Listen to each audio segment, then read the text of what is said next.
Buenas tardes, en este vídeo vamos a hacer un recorrido completo por la saga principal de Silent Hill, explorando sus títulos, personajes y todo lo que ha convertido a esta franquicia en un icono del terror psicológico en los videojuegos. Quiero aclarar algo importante y es que he decidido dejar de lado las películas, Shattered Memories, Source Message y algunos cómics, ya que se desvían del canon principal y he preferido centrarme en todos los elementos de la historia original. En el caso de Shattered Memories lo he descartado debido a que es una reimaginación del primer juego. En cuanto al resto, veremos en profundidad todos sus elementos y personajes, especialmente en los juegos del Team Silent. Por lo demás, los que seguís el canal ya sabéis cómo funciona esta sección. Iremos dividiendo y resumiendo cada historia, explicando su lore entre medias. Creo que en vídeos tan largos es más sencillo abordarlo de esta forma. Así que dicho esto, vamos con ello.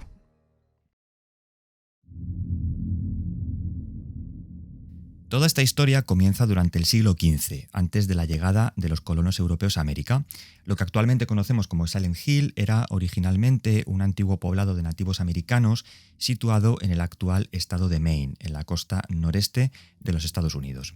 Antes de la colonización, el pueblo era conocido por otro nombre. Esta tierra, además, era utilizada por los nativos americanos para sus rituales y ceremonias sagradas, bautizado como el lugar de los espíritus silenciosos, porque parecía poseer un poder sagrado. Entre 1600 y 1700, los colonos llegaron a esta tierra, forzando a los nativos a abandonarla. Muchos otros murieron a causa de asesinatos o enfermedades. Ya en la década de 1810, este territorio se convirtió en una colonia penal, construyéndose una prisión y el hospital Brookhaven en respuesta a los distintos brotes de enfermedades que aparecieron. El territorio es finalmente bautizado con el nombre de Silent Hill, un nombre irónico que realmente representaba los gritos de dolor procedentes de los reclusos torturados. Y durante los años de la Guerra Civil Americana se construyó un campo de prisioneros que pasó a llamarse la prisión de Toluca.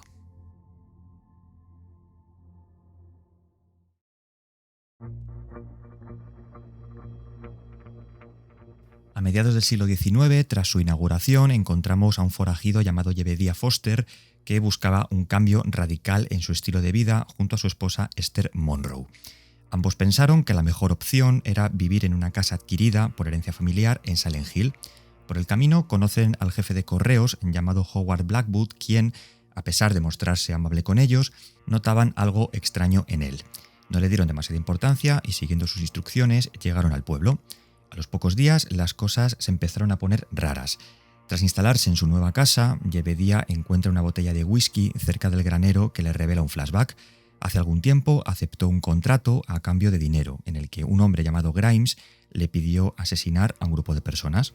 En ese momento escuchó los gritos de Esther desde la casa, viendo a una mujer de origen cherokee llamada Inola sentada en el suelo con un cuchillo y las manos manchadas de sangre, afirmando que el whisky era su primer regalo.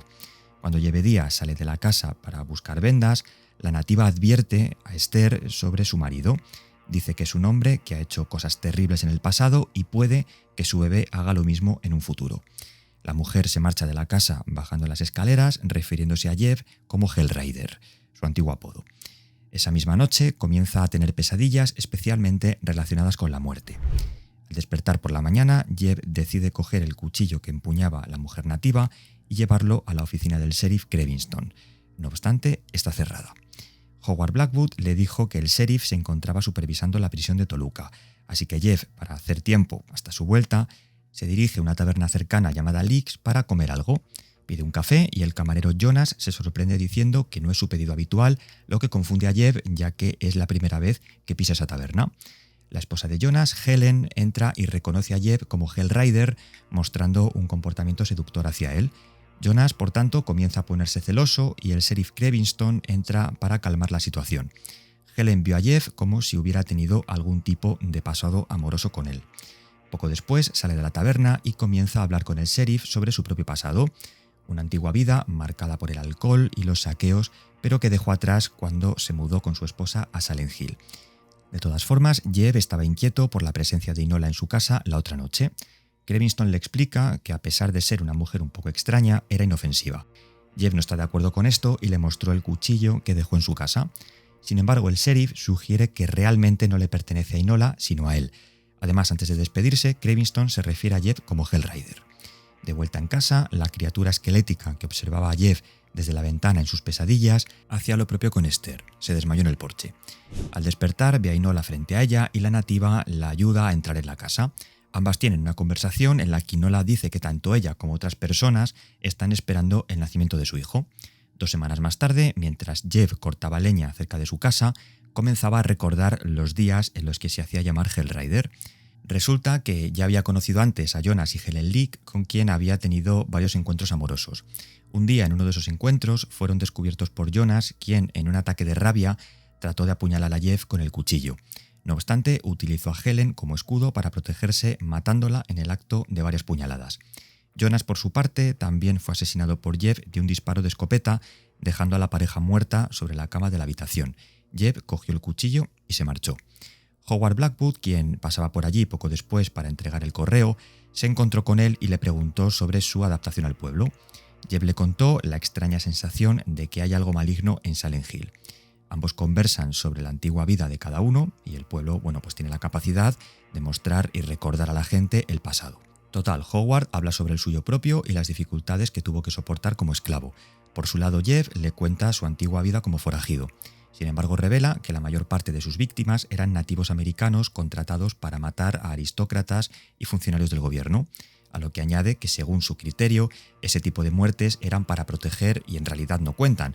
Howard declara de forma siniestra, antes de marcharse, que en Silent Hill todo cuenta. Ese mismo domingo, escuchando la misa en la iglesia, el reverendo Stone mencionaba un sermón sobre las ovejas perdidas.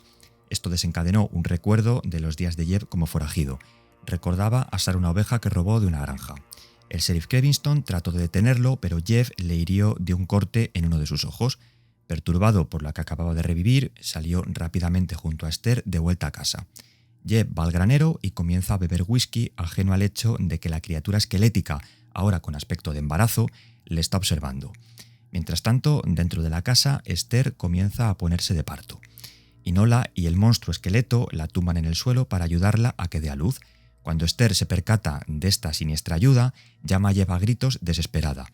Jeff, que en aquel momento estaba en el granero, la escucha desde fuera y corre inmediatamente en su ayuda. Sin embargo, antes de entrar, Helen Leake apareció para detenerle, intentando seducirlo. Jeff mató a esta especie de aparición fantasmal de una puñalada, igual que murió la verdadera Helen años atrás. Su marido, Jonas Leake, aparece y trata de matarle por ello, pero Jeff destroza una lámpara de aceite sobre su cabeza, prendiéndole fuego. El fuego se extiende por toda la casa.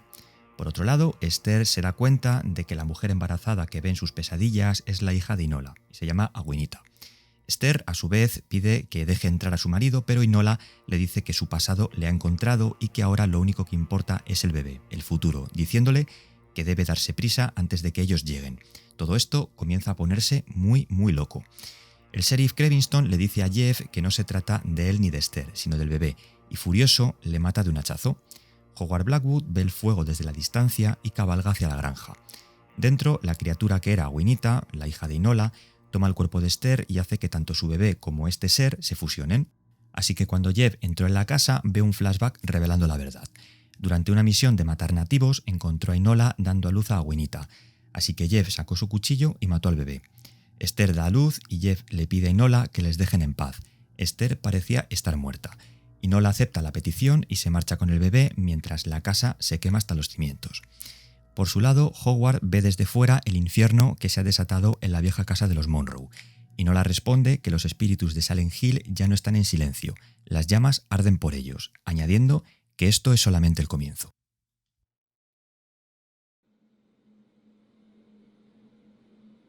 Aproximadamente un siglo después de los hechos que acabamos de contar, Travis Grady, un camionero, decide tomar un desvío a través de Silent Hill en su camino hacia Brahms. Brahms es un pueblo colindante al de Silent Hill. Travis toma este atajo debido a que llega tarde con la entrega de un envío. Mientras conduce por las afueras del pueblo de Silent Hill, una misteriosa figura cruza la carretera de improviso, forzando a Travis a frenar en seco y a salir del camión para comprobar el estado de la persona, pensando que la ha atropellado. Travis además padece de visiones que de alguna forma le resultan familiares. Al bajar del camión vio a una niña de cabello castaño de aproximadamente unos 8 años y vestida con un uniforme escolar azul. Travis la sigue hasta una casa envuelta en llamas. Fuera de ella vio a una mujer de quien sospechó podría ser la causante del incendio, pero antes de poder hablar con ella, Travis escucha un grito procedente del interior de la casa. Entró para ver qué sucedía y encontró a una niña gravemente quemada, tendida sobre un sello pintado en el suelo. Todo indicaba que había sido víctima de un ritual. La niña además le pide a Travis que la deje allí para que se queme, pero él la levanta y la saca de la casa. Sin embargo, al salir, Travis pierde la consciencia justo cuando comienzan a escucharse sirenas a lo lejos. Al despertar un día más tarde, se encontraba en un banco dentro del pueblo de Silent Hill, todo envuelto en una densa niebla y preocupado por la salud de la pequeña. Travis decide ir al hospital Alquemila con la esperanza de que la niña haya sobrevivido al incendio. El doctor Michael Kaufman, por extraño que parezca, no puede proporcionar a Travis información puesto que el hospital no ha recibido nuevos pacientes según él. Más tarde, Travis es atacado por una enfermera en el segundo piso que no parecía humana.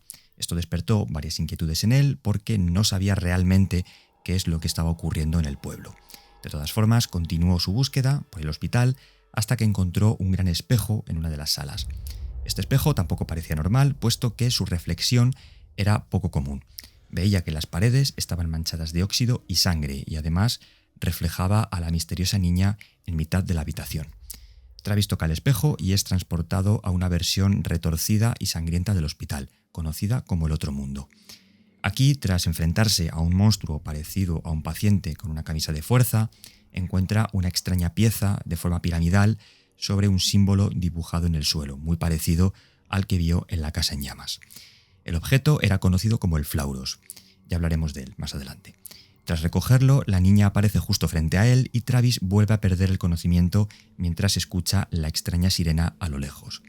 Ya de vuelta al mundo de la niebla, en la versión normal del hospital, conoce a una joven enfermera en prácticas llamada Lisa Garland, quien revela a Travis que la niña en el incendio se llama Alessa Gillespie, muerta a causa de las quemaduras. Quedaos con estos dos nombres porque serán personajes clave para la saga, pero hablaremos de ellos especialmente durante la trama del primer juego. Por lo tanto, Lisa abandona el hospital camino al sanatorio Cedar Grove para encontrarse con el Dr. Kaufman. Travis pretende seguirlos para descubrir qué se oculta realmente en el pueblo. Sin embargo, por el camino descubre la aparición de numerosos monstruos entre la niebla.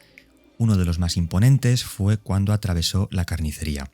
En el interior es testigo de la mutilación de una enfermera por un monstruo conocido como el Carnicero. Una vez Travis llega al sanatorio, encuentra a la misma mujer que vio fuera de la casa en llamas. Esta mujer se llamaba Dahlia y era la madre de Alessa. Travis le hace algunas preguntas, pero ella solamente le da respuestas muy confusas. Simplemente le dice que no confía en Lisa, vamos. Mientras explora todo el sanatorio, se revela que Helen Grady, la madre de Travis, había tratado de matarlo cuando era pequeño y ahora está interna en la sala de aislamiento femenino. Al ver la celda de su madre, encuentra a su contraparte del Otro Mundo. Cuando la derrota, ve de nuevo a la misma piedra piramidal de antes y a Alessa justo frente a él. Travis cae inconsciente y al despertar tiene a su lado, sobre la mesa, una entrada para el teatro Artaud. Una vez llega, se encuentra a Lisa, quien le habla de sus sueños de convertirse en actriz. Más allá de esto, Travis encuentra a Alessa mientras explora el teatro y descubre su miedo al Caliban, una criatura shakespeariana. Alessa se vengó utilizando una serie de poderes sobrenaturales para que el actor que lo representaba sufriera un fuerte dolor de cabeza y una hemorragia en la nariz. El Caliban se mostró como una manifestación oscura que, tras derrotarlo, soltó otro fragmento del Flauros, el objeto piramidal. Además, Alessa también apareció frente a Travis antes de caer otra vez inconsciente. Al despertar en el vestíbulo del teatro, encuentra la llave del motel en el que de niño se hospedaba con su padre mientras visitaban a su madre, el motel Riverside.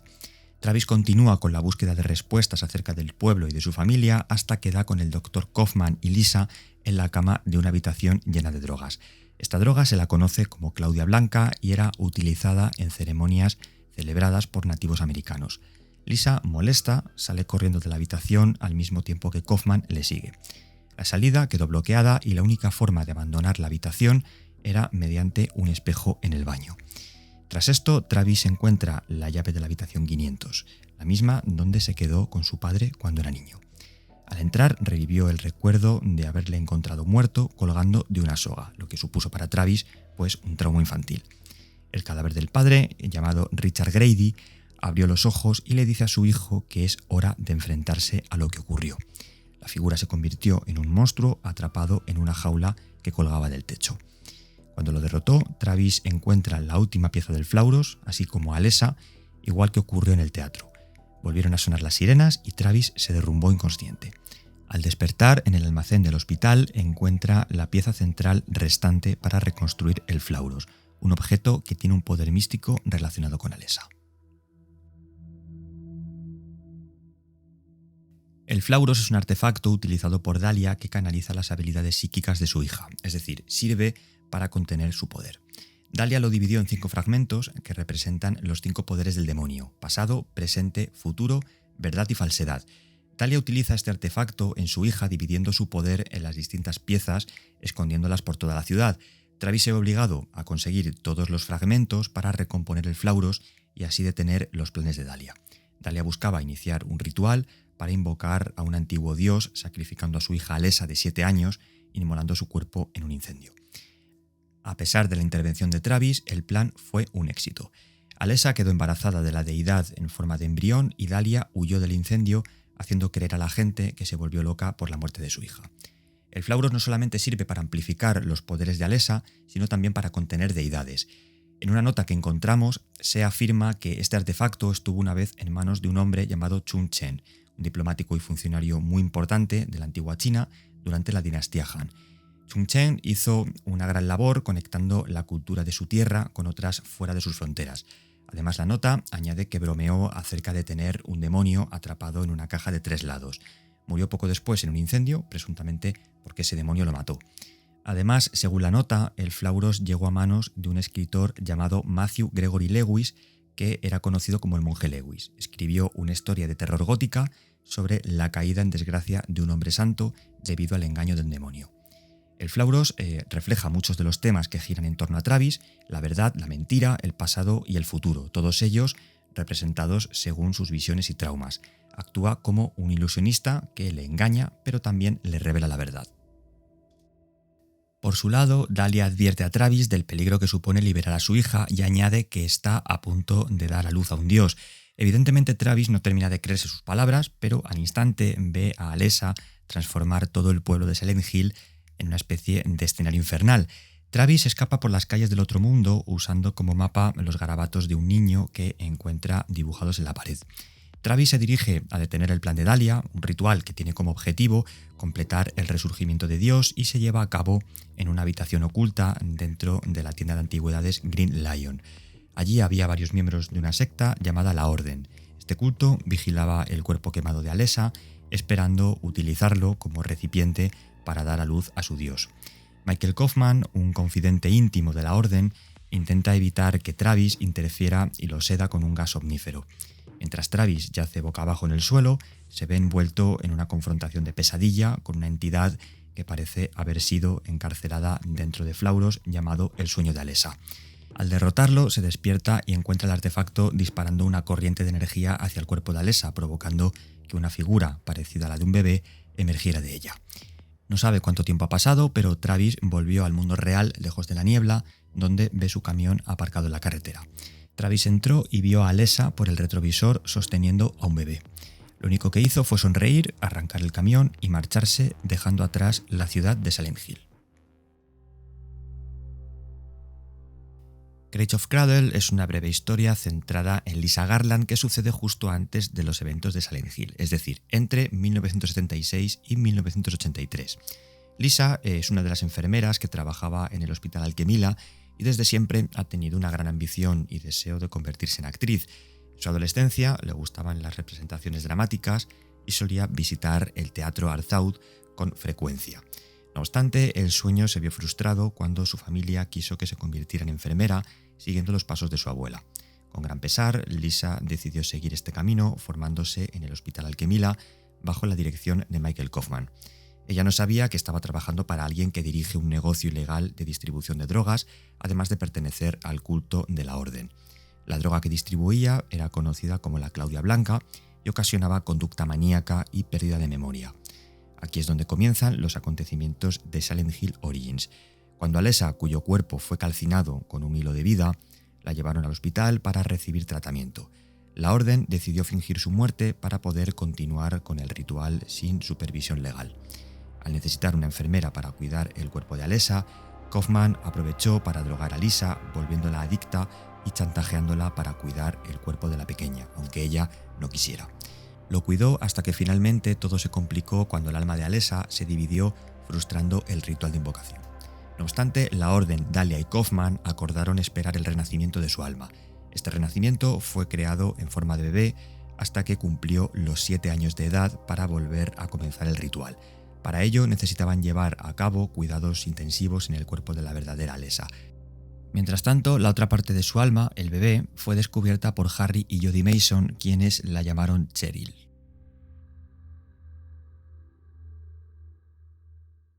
Tres años más tarde de encontrar a Cheryl, Jodie falleció de manera inesperada, dejando a Harry a cargo de cuidar a la niña él solo.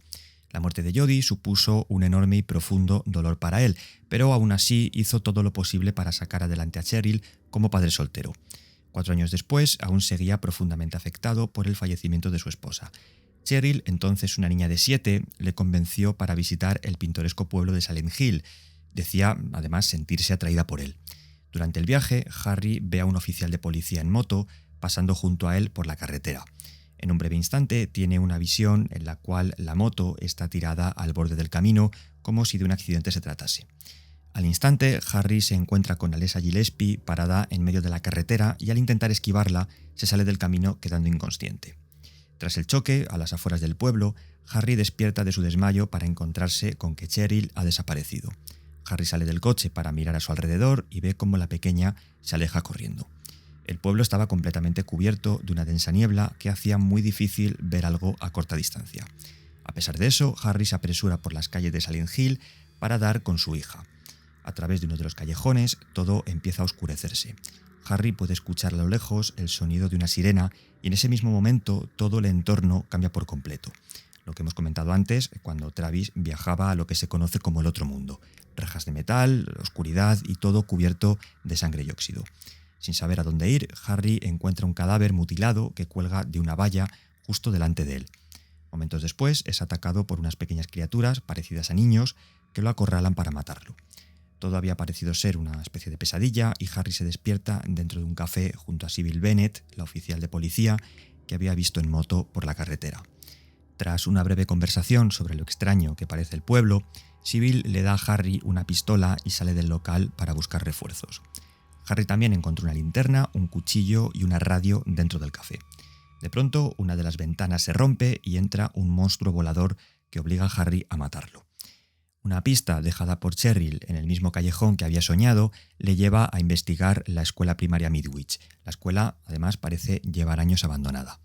Al llegar al otro lado del edificio, a través del patio, Harry vuelve a estar en ese otro mundo que había visto cuando llegó a Silent Hill.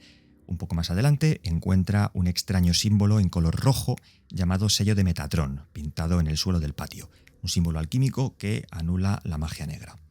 Harry llega hasta la sala de calderas y tiene una breve visión de Alessa después de derrotar a un monstruo llamado Splithead. Confundido, sale de la escuela mientras escucha el repicar de una campana en la distancia. El sonido venía de una iglesia llamada Iglesia de los Balcanes, donde ve a una mujer de mediana edad rezando en un altar. Y esta mujer era Dahlia Gillespie, madre de Alessa, que ya conocimos en el juego anterior. Dahlia, por lo visto, estaba esperando la llegada de Harry buscando a Cheryl, es decir, todo lo que estaba ocurriendo formaba parte de un plan. Además, Dahlia le entregó el flauros mientras le decía que llegara al hospital Alquemila antes de que fuera demasiado tarde. Allí se encuentra con Michael Kaufman, ya sabéis, miembro del culto, aunque Harry no lo conocía y parecía estar tan desconcertado como él por lo que ocurre en el pueblo, o al menos así lo hacía creer. En su despacho, además, recogió una muestra de un líquido rojo derramado en el suelo llamado Aglaophotis. Poco después, Harry vuelve al otro mundo, donde se encuentra con la joven enfermera Lisa Garland. Lisa estaba aterrorizada por algún motivo, pero Harry es incapaz de saber por qué. Además, en una de las habitaciones descubre que Alessa Gillespie es la niña del uniforme azul que ha visto desde que entró en el pueblo. Esta habitación es la sala de cuidados donde mantenían viva a la pequeña. Harry vuelve a despertar en el mundo de niebla, con Dahlia frente a él en la oficina de Kaufman. Según ella, la ciudad entera está siendo devorada por la oscuridad y el extraño símbolo que Harry vio en el patio del colegio es conocido como la marca de Samael. Añade además que no debe ser completado para que el pueblo no sucumba a la oscuridad. Dahlia dejó a Harry la llave de la tienda de antigüedades Green Lion, donde encuentra un pasadizo detrás de un armario. La agente Sybil afirma a Harry que vio a una niña atravesando la niebla hacia el lago Toluca. Sin embargo, no está segura de que sea Cheryl. Además añade que desde el pueblo se venden drogas a los turistas, pero no sabe quién está detrás de todo. Harry entra por el agujero de la pared, encontrando un altar oculto dentro de una habitación. Sobre el mismo hay un cáliz y una imagen de un ser alado. Justo al darse la vuelta para marcharse, el altar comienza a arder de forma espontánea. Harry desaparece y se encuentra de nuevo frente a Lisa en el hospital. La joven le dice que Dahlia se volvió loca desde que su hija murió en un incendio hace varios años. Por su lado afirma que la ciudad de Silent Hill está siendo devorada por la oscuridad desde que se comenzaron a practicar rituales de magia negra. Harry abandona el hospital y se pone en marcha hacia el lago. Atravesando el sistema de alcantarillas, llega hacia un bar situado entre Batman Road y Craig Street, llamado el Bar de Annie. Kaufman se encuentra tendido en el suelo, atacado por una de las criaturas de la niebla, pero Harry le salva la vida. Justo cuando el doctor abandona el bar, Harry encontró una llave y un recibo con un número escrito. Este número abría el candado de un viejo almacén donde había una caja fuerte que contenía una droga llamada PTV. El PTV se obtiene a partir de la Claudia Blanca, la planta autóctona que nombramos en el apartado del juego anterior. Después de esto, Harry llega al Motel Drive, donde encuentra un vial lleno de Aglaofotis dentro del tanque de gasolina de una motocicleta. Sospechoso, puesto que tanto la PTV como el vial estaban de alguna forma relacionados con Kaufman. Además, mostró su enfado en cuanto vio a Harry con la Aglaofotis en la mano, quitándosela y diciendo que si quiere seguir vivo, mantuviera las narices fuera de sus asuntos. Poco después, la pesadilla del otro mundo comenzaba a apoderarse del pueblo. Harry llega a un viejo barco abandonado cerca del lago donde se reunió con Sybil. Harry estaba empezando a entender las palabras de Dahlia sobre la oscuridad que devora todo Silent Hill. En este instante aparece la propia Dahlia mostrando desesperación por el despertar de un supuesto demonio. Aunque, más que desesperación, manifestaba entusiasmo. Afirmaba que si no se detenía a esta entidad, todo el pueblo sucumbiría a la muerte. El caso es que Dahlia advierte a Harry que su hija será utilizada como sacrificio y tiene que evitarlo. Esto provocó en él una reacción de desesperación y siguió al pie de la letra todas las instrucciones de Dahlia. Harry se dirige al faro y Sybil al parque de atracciones Lakeside. Arriba del todo, Harry ve que toda la pasarela metálica está cubierta por un dibujo de la marca de Samael, el mismo que vio en el colegio y sobre el que Dahlia le había hablado. Frente a él vuelve a ver a Alessa, pero nuevamente desapareció. Harry, por tanto, decide ir al parque de atracciones pensando que Sybil podría encontrarse en peligro. Y así era. La agente parecía estar poseída por algún tipo de entidad o parásito. Caminaba hacia él como si estuviera en una especie de trance. Ambos se encontraban sobre la plataforma de un tío vivo y Harry, se dio cuenta que la única forma de liberar a Sybil de su posesión es arrojar sobre ella el líquido rojo que encontró en el despacho de Kaufman. La Aglaofotis, por tanto, servía para expulsar el parásito del cuerpo de una persona. Sobre la plataforma metálica en la que se encontraban apareció Alessa y de pronto el Flauros comenzó a emitir un brillo azulado. El resplandor lo que hizo fue atraparla dentro del artefacto. Es en este momento cuando aparece Dahlia y Harry se da cuenta de que ha sido manipulado por ella para atraer a Alessa. Además descubre que la niña es la hija de Dahlia. Así que con Alessa atrapada, Dahlia puede regresar con la orden y comenzar el ritual de invocación. El poder de Alessa estaba completamente descontrolado e instantáneamente mandó a Harry a un mundo distorsionado similar al hospital, pero denominado como ninguna parte, o el lado oscuro. Se trataba de una manifestación física de los recuerdos de Alessa. Lisa apareció junto a él, pero esta vez comportándose de una forma mucho más extraña. Decía sentirse aterrorizada por unos sonidos procedentes del sótano y, sin embargo, no recordaba lo que realmente pasó. Harry lo siguió y volvió a encontrarse con Lisa. No obstante, comenzó a ver cómo empezaba a sangrar por todos los orificios de la cara mientras se acercaba a él. Hasta que Harry sale corriendo de la habitación, pero a pesar de los gritos y golpes en la puerta, la mantiene cerrada para no dejarla salir. El diario de Lisa, que Harry encuentra si vuelve a la misma habitación, explica que ella fue la enfermera que atendió a Alessa a cambio de una droga de la cual era adicta y que le suministraba Kaufman. Esta droga, como os podéis imaginar, era el PTV. Lisa además le explica a Harry que al aventurarse en el sótano del hospital comenzó a entender lo que estaba sucediendo. Lisa se percata de que en realidad ya estaba muerta. El trasfondo del personaje es uno de los más tristes y siniestros de toda la saga. Durante el resumen de Silent Hill Origins hemos visto que Lisa era una joven que soñaba con convertirse algún día en actriz. No obstante, su familia la obligó a estudiar enfermería. Tras acabar sus estudios, comenzó a trabajar en el Hospital Alquemila bajo las órdenes del Dr. Kaufman como enfermera en prácticas. Tiempo más tarde tuvo que confrontar el caso que transformaría completamente su vida. Una niña llamada Alessa Gillespie llegó al hospital con su cuerpo completamente calcinado debido a un incendio. A pesar de las heridas, la niña parecía estar extrañamente sujeta a un hilo de vida. Lisa no comprendía cómo los médicos simplemente no la dejaban morir. Alessa estaba padeciendo una agonía imposible de aguantar por cualquier ser humano. Su cuerpo incluso no paraba de rezumar pus y sangre. El caso de Alessa hizo que Lisa se volviera adicta a una droga llamada PTV, que es la que hemos comentado antes, y que estaba fabricada a partir de una planta autóctona en Silent Hill llamada la Claudia Blanca. Kaufman era el principal surtidor de esta sustancia, ya que traficaba con ella en el pueblo. Kaufman le suministraba a Lisa su dosis con la condición de que ella se hiciera cargo de Alessa. Lisa tenía una presión insoportable por esta situación. Por una parte, no quería seguir viendo sufrir a Alessa, el tormento que estaba padeciendo día tras día, pero por otro, su drogadicción le impedía escapar de Alquemila. Este cuidado constante hacia Alessa, alentado por su adicción al narcótico, causó un estrés mental y físico irreparable. Además, el Dr. Kaufman la obligaba a mantener relaciones con él como pago por suministrarle PTV. Su adicción provocó que también experimentara alucinaciones como monstruos o fluidos corporales que brotaban de un grifo. Esto la volvió inestable y a menudo rogaba a la orden que la liberara.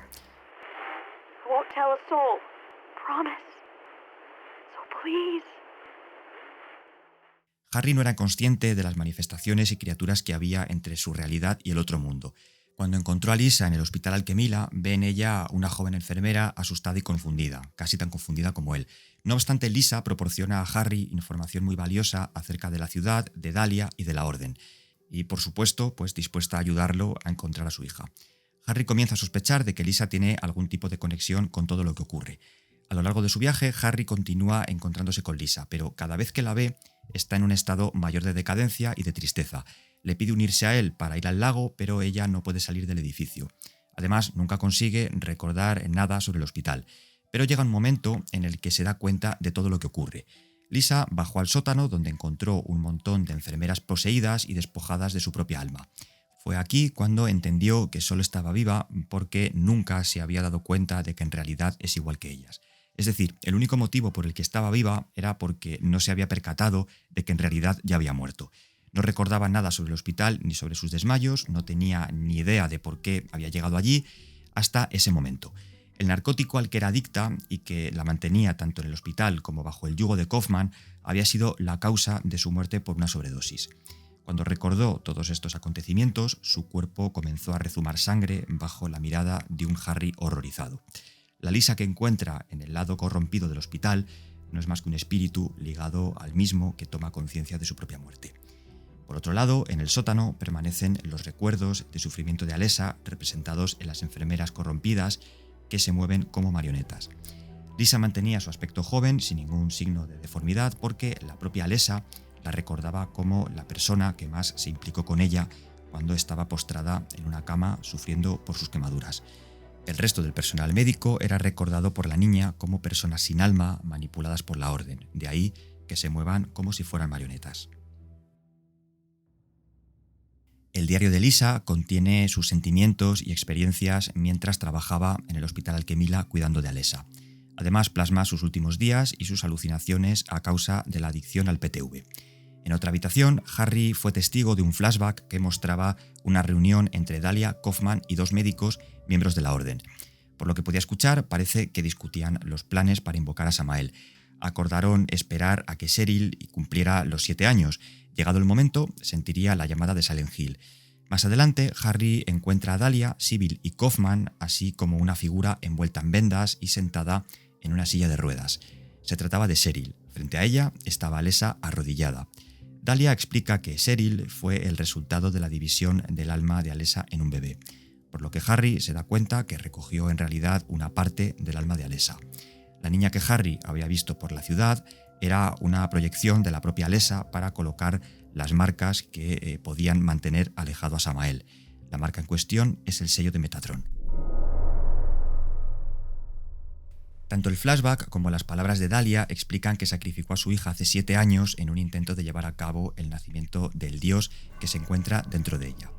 Dahlia Gillespie es la líder de la Orden, el culto que adora a un dios llamado Samael. El culto utiliza un narcótico llamado PTV hecho con la Claudia Blanca para captar nuevos miembros. El plan de Dahlia, sobre todo, consistía en invocar a Samael para crear una especie de paraíso en la tierra. Un lugar libre de pecados, de violencia y de enfermedades. Para ello, la Orden necesitaba realizar un sacrificio humano y Dahlia pensó que la mejor opción era su hija Alessa, de 7 años de edad. Alessa poseía habilidades de telequinesis que la convirtieron en foco de burla por parte de sus compañeros de clase. La marginaban, la evitaban y sobre todo la etiquetaban de bruja. Sus habilidades psíquicas fueron motivo más que suficiente para que su madre viera en ella el recipiente ideal para engendrar a Samael. Dahlia intentó hacer el ritual en su propia casa. No obstante, el choque emocional que le produce a Alessa permitió que sus poderes se descontrolen, haciendo explotar las calderas del edificio y provocando un incendio que se extendió a varias zonas de la ciudad. Aunque el dios estaba dentro de ella, Alessa no podía dar a luz a causa de que la ceremonia fue interrumpida por el incendio. A pesar de que la Orden haya logrado concebir a su dios en el vientre de la pequeña, Alessa queda completamente desfigurada a causa de las quemaduras e inmersa en un sufrimiento agónico que se extendería durante 7 años más. Además, durante todo ese tiempo, las quemaduras y Samael la provocaban tal dolor y agonía que solo deseaba morir. Dahlia no estaba por la labor de que esto ocurriera, así que mediante magia negra mantuvo con vida a Alessa hasta que pudieran terminar el ritual. La mantuvo en un estado de dolor insoportable durante 7 años que supondrían un verdadero infierno. Durante todo ese largo tiempo permaneció viva a pesar de la gravedad de sus heridas y Dahlia ordenó supervisión médica a Michael Kaufman, miembro del culto, y a Lisa Garland, la joven enfermera de la que hemos hablado antes y que estaba bajo su tutela. Durante estos 7 años de dolor infinito, Alessa se resiste como puede a ser utilizada como madre del dios, dividiendo su alma en 2 mitades. Una recién nacida, que fue descubierta por Harry y Jodie Mason, a la que bautizaron como Cheryl. Con el plan de Dahlia en vías de desmoronarse, atrajo 7 años después de la ceremonia a esa parte restante de su alma y así completar un ritual que llevaba demasiado tiempo extendiéndose. Cuando Cheryl llegó a Silent Hill, Alessa supo de inmediato que si el culto se hacía con ella, podrían completar la ceremonia e invocar a Samael. Así que decide alterar la realidad en el pueblo para evitar que el plan de su madre avance. El pueblo entero es envuelto en una densa niebla, comienza a caer nieve y las calles están repletas de criaturas sacadas de la imaginación y delirios de la propia Alessa. Además, utiliza a Cheryl para extender el sello de Metatron con la idea de repeler el mal. Dahlia no contaba con nada de esto y aprovechó la llegada de Harry a Silent Hill para engañarlo, haciéndole creer que este sello se llamaba realmente Marca de Samael y es el culpable de que todo el pueblo esté sucumbiendo a la oscuridad. Por otro lado, Dahlia le muestra un artefacto sagrado conocido como el Flauros. Hemos hablado antes de él y hemos dicho que tenía el poder de contener deidades. Y efectivamente, Harry es engañado por Dahlia y utiliza el Flauros para capturar a Alessa y reunirla con Cheryl, obteniendo así las 2 partes de su alma. Frustrado el plan de Alessa de detener a Dahlia y con las 2 mitades de su alma juntas, Dios está a punto de ser invocado. Tanto Alessa como Cheryl se unen convirtiéndose en un ser llamado el Incubator, permitiendo que el ritual se complete. Kaufman aparece disparando a Dahlia y traicionándola al haberse sentido utilizado por ella. Además, para detener el nacimiento del dios, Kaufman le tira un vial de Aglaofotis que conservaba consigo. Todo el plan que Dahlia había ideado durante 7 años comenzaba a tambalearse. Tenía todo absolutamente bajo control, la vuelta de Cheryl a Silent Hill, el engaño a Harry para que el plan de Alessa fracasara y por fin había conseguido reunir las 2 partes de su alma. Sin embargo, no contaba con que guardaba 2 frascos de Aglaofotis. Cuando Dahlia fue a su despacho y rompió una de las muestras, Kaufman pensó en una posible traición y guardó 2 viales. Uno lo llevaba consigo y el otro lo escondió dentro de su motocicleta. El vial que lanza hacia el Incubator provoca la expulsión de un demonio llamado Incubus, brotando de su espalda e incinerando a Dahlia. Hay que decir que el Incubator es una representación mental de cómo Alessa se imaginaba a Dios y el Incubus es la representación de Dahlia. Recordad que todo lo que está sucediendo es una proyección mental de la propia Alessa en el otro mundo, pero de esto, ya hablaremos. Harry lucha contra la criatura, matándola e impidiendo el nacimiento del dios a través de Alessa. Tras hacerlo, el incubator sostiene sobre sus brazos un bebé recién nacido que entrega a Harry mientras le muestra a él y a Sybil una ruta de escape. Por su lado, Kaufman es arrastrado a las profundidades del otro mundo por una lisa ensangrentada. Mientras Harry y Sybil escapaban, Incubator moría consumido por las llamas. Finalmente, fuera de la ciudad, Harry, quizás junto a Sybil, aunque no se sabe a ciencia cierta, crió una vez más como su propia hija al bebé que volvería a llamar Cheryl.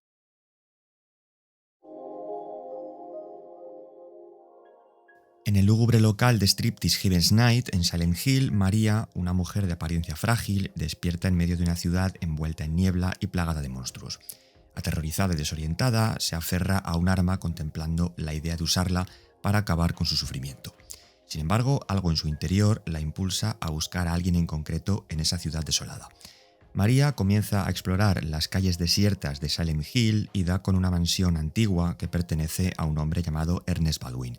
La mansión, aunque imponente, parece abandonada. No da signos de que haya absolutamente nadie dentro de ella. En primera instancia, parece que está completamente vacía. María lo que hace es seguir su instinto para encontrar algún ser humano. A pesar de ir con muchas dudas, ya que no conoce la mansión, entra y se encuentra con Ernest, un hombre misántropo que no sale de su habitación y rechaza cualquier contacto con seres humanos. A través de la puerta cerrada mantienen una conversación breve y tensa en la que Ernest le pide que se marche. Ernest decía que solamente buscaba estar solo sin entablar contacto con nadie más. Sin embargo, la curiosidad de María la lleva a explorar más a fondo la mansión. Quiere saber quién es Ernest, qué oculta y lo que ocurre en el pueblo. En la buhardilla, una habitación abandonada y polvorienta, María encuentra una tarjeta de cumpleaños escrita por Amy, la hija de Ernest. Además, cuando baja las escaleras, María escucha la voz de una niña diciendo que le entregue la tarjeta a su padre. Con ella en la mano, vuelve a hablar con Ernest, revelando que su hija lleva 10 años muerta y le ruega que le traiga una botella de líquido blanco que podría usar para intentar traerla de vuelta. Decidida a ayudarlo, María se aventura a un complejo de apartamentos cercano llamado Blue Creek, donde finalmente encuentra la misteriosa botella. Al regresar con ella, Ernest agradece a María por conseguir lo que él llama el único objeto que no pudo obtener por sí mismo. En ese momento, Ernest revela algo sumamente inquietante.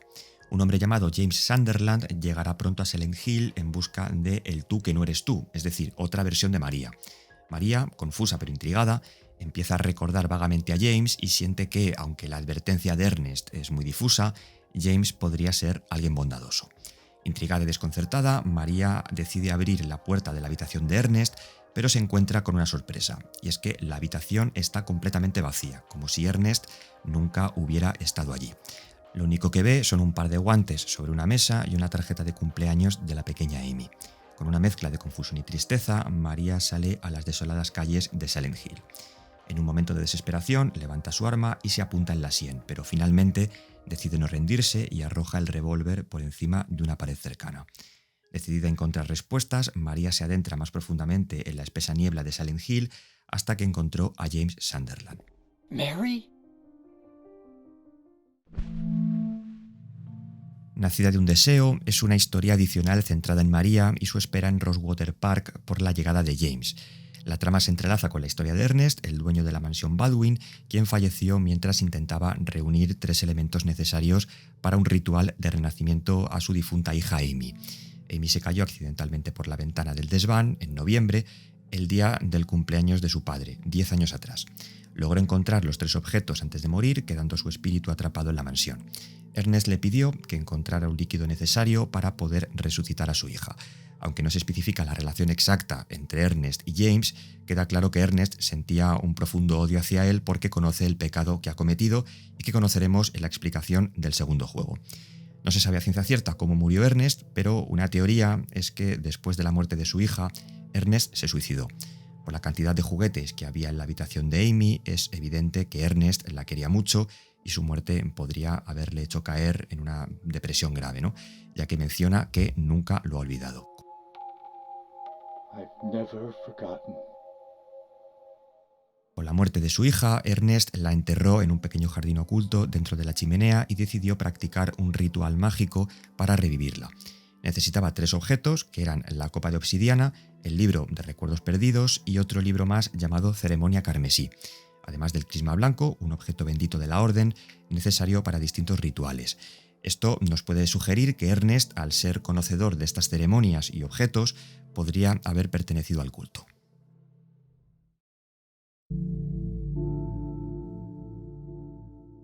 James Sunderland es un hombre joven de unos 30 años que llega a la inquietante localidad de Silent Hill, en Maine, impulsado por una carta de su esposa Mary, fallecida hace 3 años a causa de una enfermedad terminal.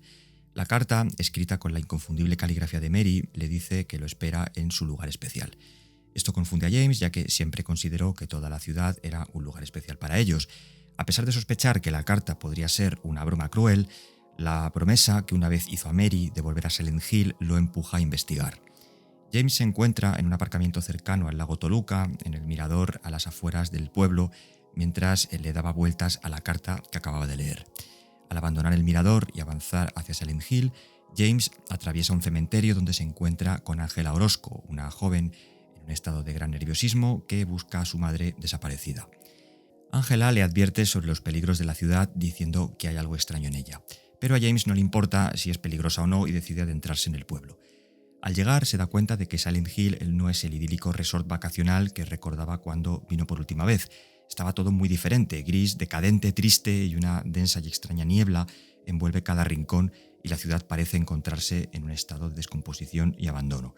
Criaturas humanoides deambulan por las calles atacando a James en cuanto lo ven. James decide dirigirse al parque Rosewater junto al lago pensando que podría ser el lugar especial mencionado en la carta de Mary. Sin embargo, el camino está bloqueado, lo que obliga a James a buscar una ruta alternativa a través de un complejo de apartamentos cercano. El edificio no parecía diferente a las calles del pueblo, tenía el mismo aspecto decadente y abandonado, incluso con un ambiente aún más oscuro y opresivo. En una de las habitaciones, James encuentra una linterna y una llave detrás de una reja. Al intentar cogerla, una niña le pisa la mano y le pega una patada a la llave, mandándola más lejos y haciendo imposible para James conseguirla desde el otro lado. El edificio entero era un lugar extraño, no solo por la ausencia de personas y el ambiente opresivo que impregnaba cada pasillo, sino porque además había algo siniestro de otro mundo y que James vio acechando tras la reja que había al final de uno de los pasillos.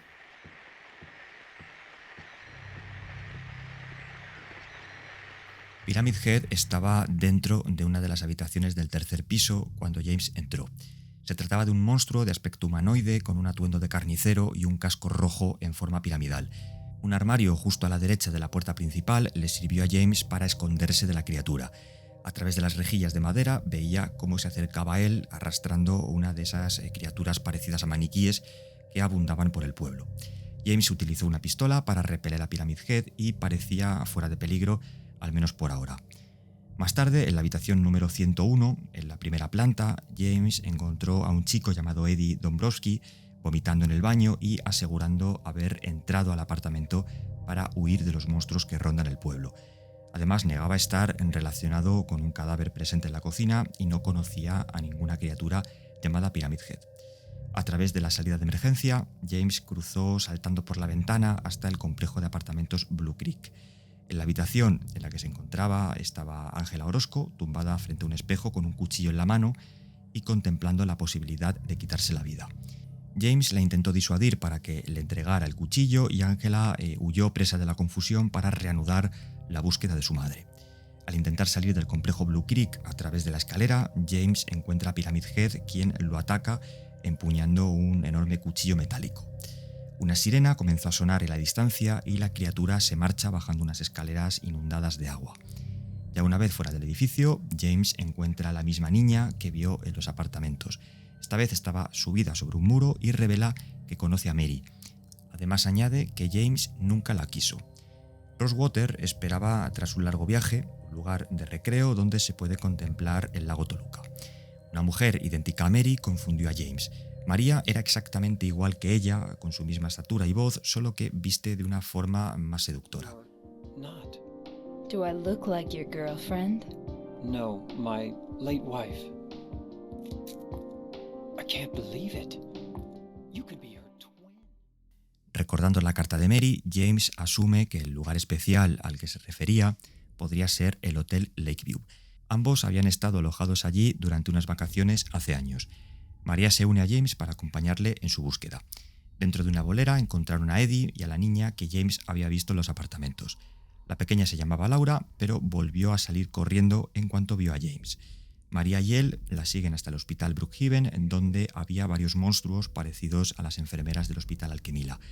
María cayó enferma y eligió descansar en una de las camas del hospital, mientras James continuaba con la búsqueda. Al igual que los edificios de apartamentos, el hospital también parecía dejado de la mano de Dios. No había pacientes, no había rastro de vida, no había nada. El personal de enfermería parecía haberse transformado en monstruos que deambulaban por los pasillos sin un rumbo fijo. Uno de los pocos rastros de pacientes que James pudo encontrar fue un diario tirado en el suelo de la azotea.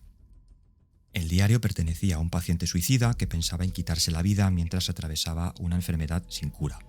De pronto, Pyramid Head apareció frente a James y lo tira desde la azotea, cayendo en el área de tratamientos especiales. Esto además le abrió el camino para llegar hasta Laura escondida en la habitación C2. Inmediatamente, James la preguntó de qué conocía a Mary. La pequeña dijo que se hicieron amigas en el hospital hace un año. James no se creía ni una palabra de lo que decía, puesto que Mary había muerto hace 3 años. Mientras abandonaba la sala de hospital, Laura decía haber olvidado dentro una carta de Mary. Sin embargo, cuando James la acompaña, la niña le deja encerrado. Al instante aparecen 2 monstruos en jaulas colgantes que James elimina. Tras hacerlo, sufre un desmayo y siente como si descendiera en un ascensor mientras escucha la voz de Mary. De fondo escucha otra vez la misma sirena de antes. James sale al pasillo del hospital dentro de su contraparte del otro mundo y, al igual que las entregas anteriores, todo está invadido de óxido y sangre. Al regresar a la habitación donde estaba María, descubre que ha desaparecido. Pocos después se reúne con ella en el sótano del hospital. No obstante, recibe a James con ira y muy enfadada porque sentía que la había dado por muerta. Tras calmarse, continúan buscando a Laura. La búsqueda, en cambio, no duraría demasiado porque Pyramid Head persiguió a James y María a través del sótano del hospital. Al fondo había un ascensor cuyas puertas comenzaron a cerrarse.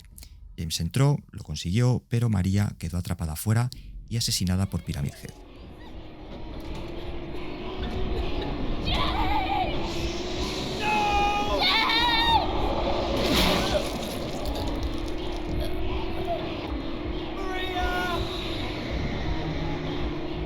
James no para de culparse por su muerte y piensa que quizás podría haber hecho algo más por salvarle la vida, pero no le queda otra que recomponerse.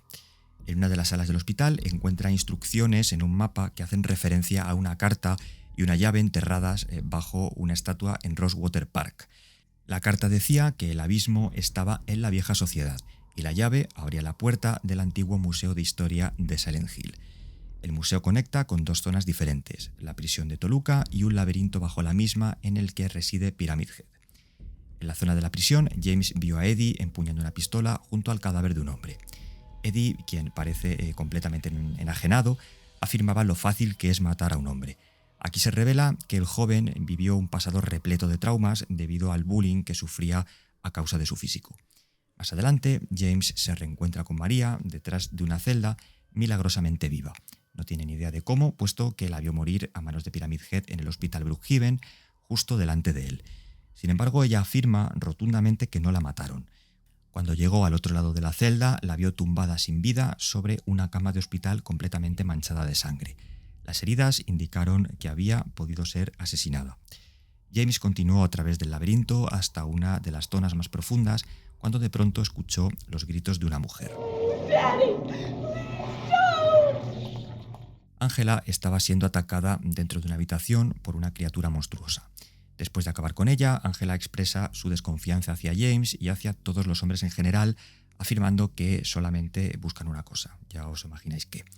Bueno, ya muy cerca del final del laberinto, en una especie de frigorífico industrial, James encuentra a Eddie, quien, quebrado emocionalmente después de una vida de abuso verbal por parte de sus compañeros debido a su físico, decide que matará a todo aquel que vuelva a reírse de él.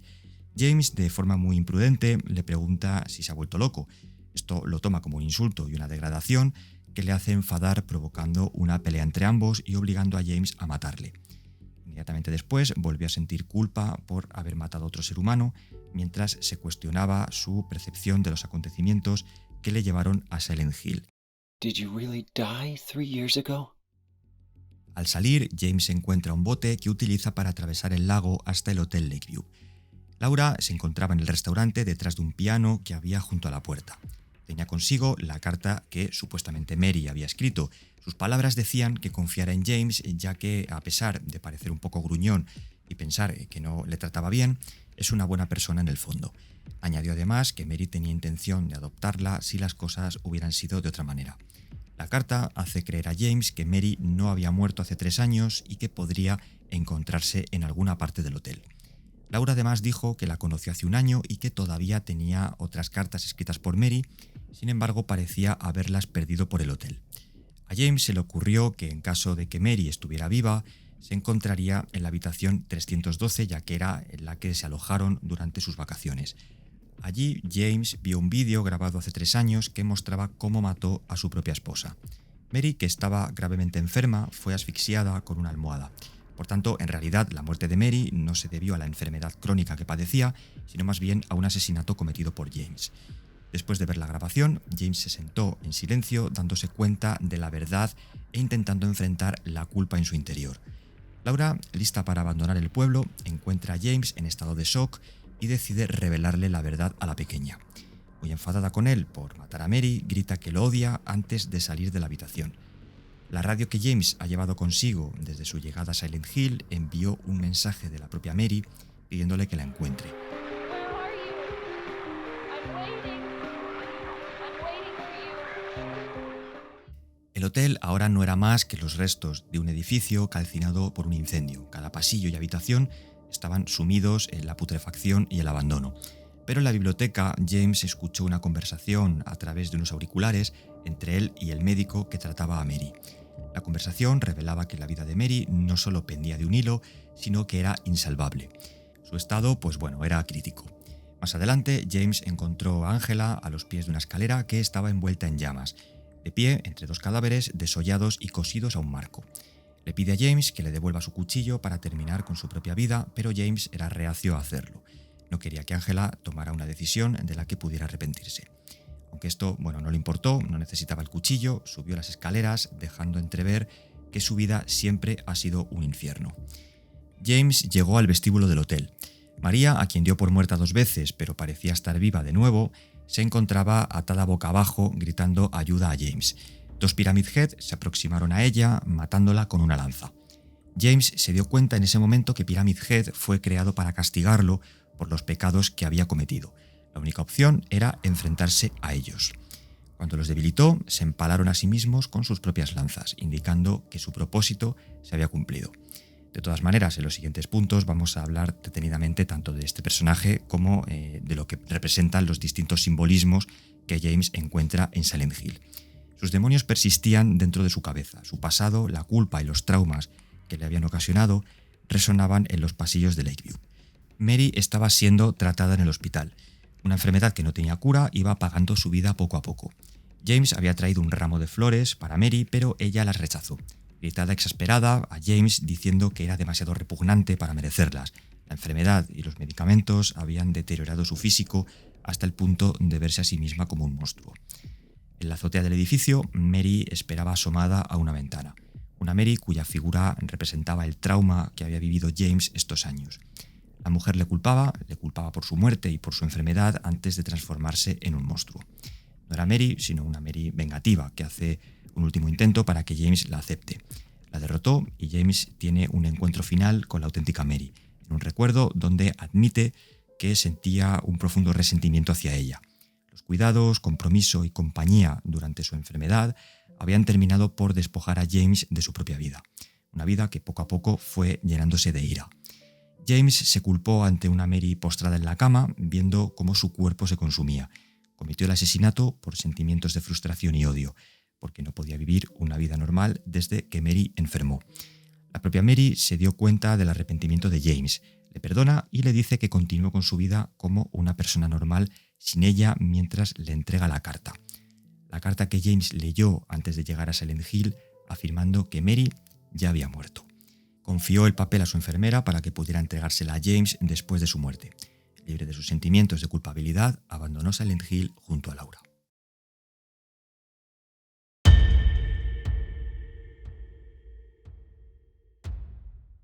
Ok, vamos a adentrarnos en uno de los puntos más abstractos y complicados de interpretar, porque en su andadura por cada camino del pueblo, James se encuentra con personajes que también tienen sus propias historias trágicas y misteriosas, como por ejemplo Eddie y Laura, cada uno con sus propias razones para estar en Silent Hill. Estos encuentros aumentan el misterio alrededor de la verdadera naturaleza de la ciudad. Con cada paso que da en Silent Hill, James se adentra más en un mundo de horror y revelaciones personales, enfrentándose a sus propios demonios mientras busca respuestas en una ciudad que ya de por sí parece viva. Las personas con oscuridad en sus corazones, ya se trate de sentimientos de culpa, pecados o maldad, son llamados a la ciudad donde son testigos de monstruos que simbolizan esa oscuridad en su subconsciente. Durante su viaje por las calles de Silent Hill, la mente de James sufre una grave represión psicológica y eso se encarna en las criaturas y situaciones que vive. La enfermedad que Mary padecía hizo que dentro de James comenzara a aflorar odio y resentimiento hacia ella. Sentía que su vida se consumía cuidándola y deseaba verla morir, así que tomó la decisión de asfixiarla. James estaba completamente dividido entre la realidad de sus actos y el engaño al que se aferraba. Todo esto se refleja simbólicamente no solo en las criaturas que ve, sino en el espejo del baño nada más comenzar el juego. No vemos su rostro real, sino su reflejo, su otro lado, el lado que sigue pensando que Mary está viva, pero la realidad es que no lo está. La realidad es que Mary nunca escribió ninguna carta, todo es producto de su subconsciente. En cambio, el James que llega a Silent Hill lo hace con la mente fragmentada, convencido de que Mary lleva muerta 3 años por una enfermedad terminal y que ha recibido una carta escrita de su puño y letra, diciendo que la espera en su lugar especial de la ciudad. Este pueblo en sí mismo es una representación de los demonios personales de cada individuo, y el otro mundo es una representación de la psique, constituyendo su propia pesadilla personal. Todas las criaturas del otro mundo se manifiestan como los miedos que tiene cada personaje. En el caso de James, en Silent Hill 2, muestra 3 otros mundos diferentes, vamos a llamarlo así: el de James, el de Eddie y el de Angela. El otro mundo de James es oscuro y deprimente. Con frecuencia vemos camillas de hospital cubiertas con sábanas y almohadas blancas. Esto representa la enfermedad de Mary y su muerte debido a la asfixia que sufrió precisamente con una almohada. Esto también representa al monstruo al que James se enfrenta en una de las salas de hospital, cuya jaula representa una cama, y el monstruo a Mary cuando en sus últimos momentos insultaba y menospreciaba a James. Las enfermeras, como la mayoría de las criaturas menores, son representaciones de las frustraciones sexuales de James. Su atuendo es mucho más sexualizado que un uniforme de hospital normal, lo que representa su frustración sexual a partir de la enfermedad de Mary. María también es una manifestación de la difunta esposa de James. Todos sus rasgos físicos son idénticos a los de Mary, pero tiene una personalidad más extrovertida y promiscua que ella.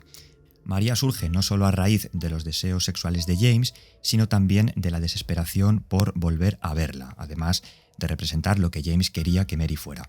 De ahí que el nombre del DLC sea Nacida de un deseo. El tatuaje de mariposa en su cadera puede significar su renacimiento, entre comillas, como Mary, pero también puede aludir a sus constantes resurrecciones. Las constantes muertes de María son para recordarle a James su crimen y cómo no pudo salvar a Mary de su enfermedad terminal. Y esta enfermedad también es representada en el último jefe. Esta criatura adquiere la forma física de Mary y luego se transforma en un ser que se parece a su cadáver colgando boca abajo en un marco de metal. El marco de metal representa el confinamiento de Mary durante su enfermedad, al no poder apenas moverse de la cama, y las polillas simbolizan la muerte. El primer personaje que James encuentra cuando abandona el mirador de Toluca Lake es Angela Orozco, una joven de 19 años de carácter introvertido que está buscando a su madre. Además, advierte a James sobre Silent Hill. En realidad, su madre abandonó a su familia dejando a Angela sola con su padre y su hermano, de quienes recibía abuso. Esto afectó profundamente a su salud mental, llevándola a padecer depresión y un profundo deseo de quitarse la vida. La criatura a la que James se enfrenta es la representación de esos abusos. La forma de este monstruo es similar a 2 figuras acostadas en una cama, una más grande sobre una figura más pequeña, y además de que toda la habitación tiene paredes hechas de carne. Después de una vida de abusos, Angela mató a su padre y a su hermano a puñaladas y después viajó a Silent Hill para hacer lo mismo con su madre, pensando que se encontraría allí. La última vez que James se encuentra con ella es en una escalera en llamas en el Hotel Lakeview. Junto a la escalera hay 2 cadáveres desollados cosidos a un marco, simbolizando a su padre y a su hermano muertos. Y el fuego, pues bueno, es una manifestación de sus sentimientos psicológicos, representando el infierno que fue su pasado. It's hot as hell in here. You see it too? For me, it's always like this. Por otro lado tenemos a Eddie, un joven inseguro de sí mismo, con problemas mentales, que ha sufrido acoso escolar durante años debido a su físico. En el pasado era jugador de rugby, pero cansado de que varios de los miembros del equipo se metieran con él, perdió la cabeza y mató al perro del entrenador, dejándole a él lisiado de por vida, de un disparo en la rodilla. Huyendo de la policía, llegó a Silent Hill alegando que la ciudad lo llamaba. A pesar de eso, su naturaleza inestable continuaba y mataba a todo aquel que tuviera palabras despectivas hacia él, como el cadáver, por ejemplo, que vemos en la habitación del hotel junto a un frigorífico, o el hombre muerto sentado delante de una mesa en la prisión. El otro mundo de Eddie es parecido a un congelador que representa su personalidad fría y el desapego hacia el mundo real y hacia el resto de personas. La carne, por otro lado, colgada en ganchos, simboliza el acoso por su gordura. Y por último tenemos a Laura, que es el único personaje que no tiene ninguna oscuridad en su corazón. Debido a su inocencia, no ve a ningún monstruo o anormalidad en el pueblo. Laura es una niña huérfana que se hizo amiga de Mary un año antes de la llegada de James a Silent Hill. Tanto ella como Mary eran pacientes del mismo hospital y estaban bajo el cuidado de la misma enfermera, una mujer llamada Rachel.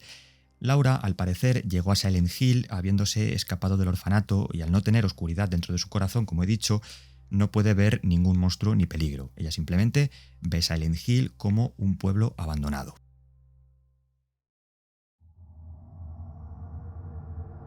Tanto Angela, Eddie como el propio James son las personas que deben enfrentarse a sus demonios del pasado, un pasado que se representa en sus otros mundos, pero ellos 3 al mismo tiempo también están representados en Silent Hill.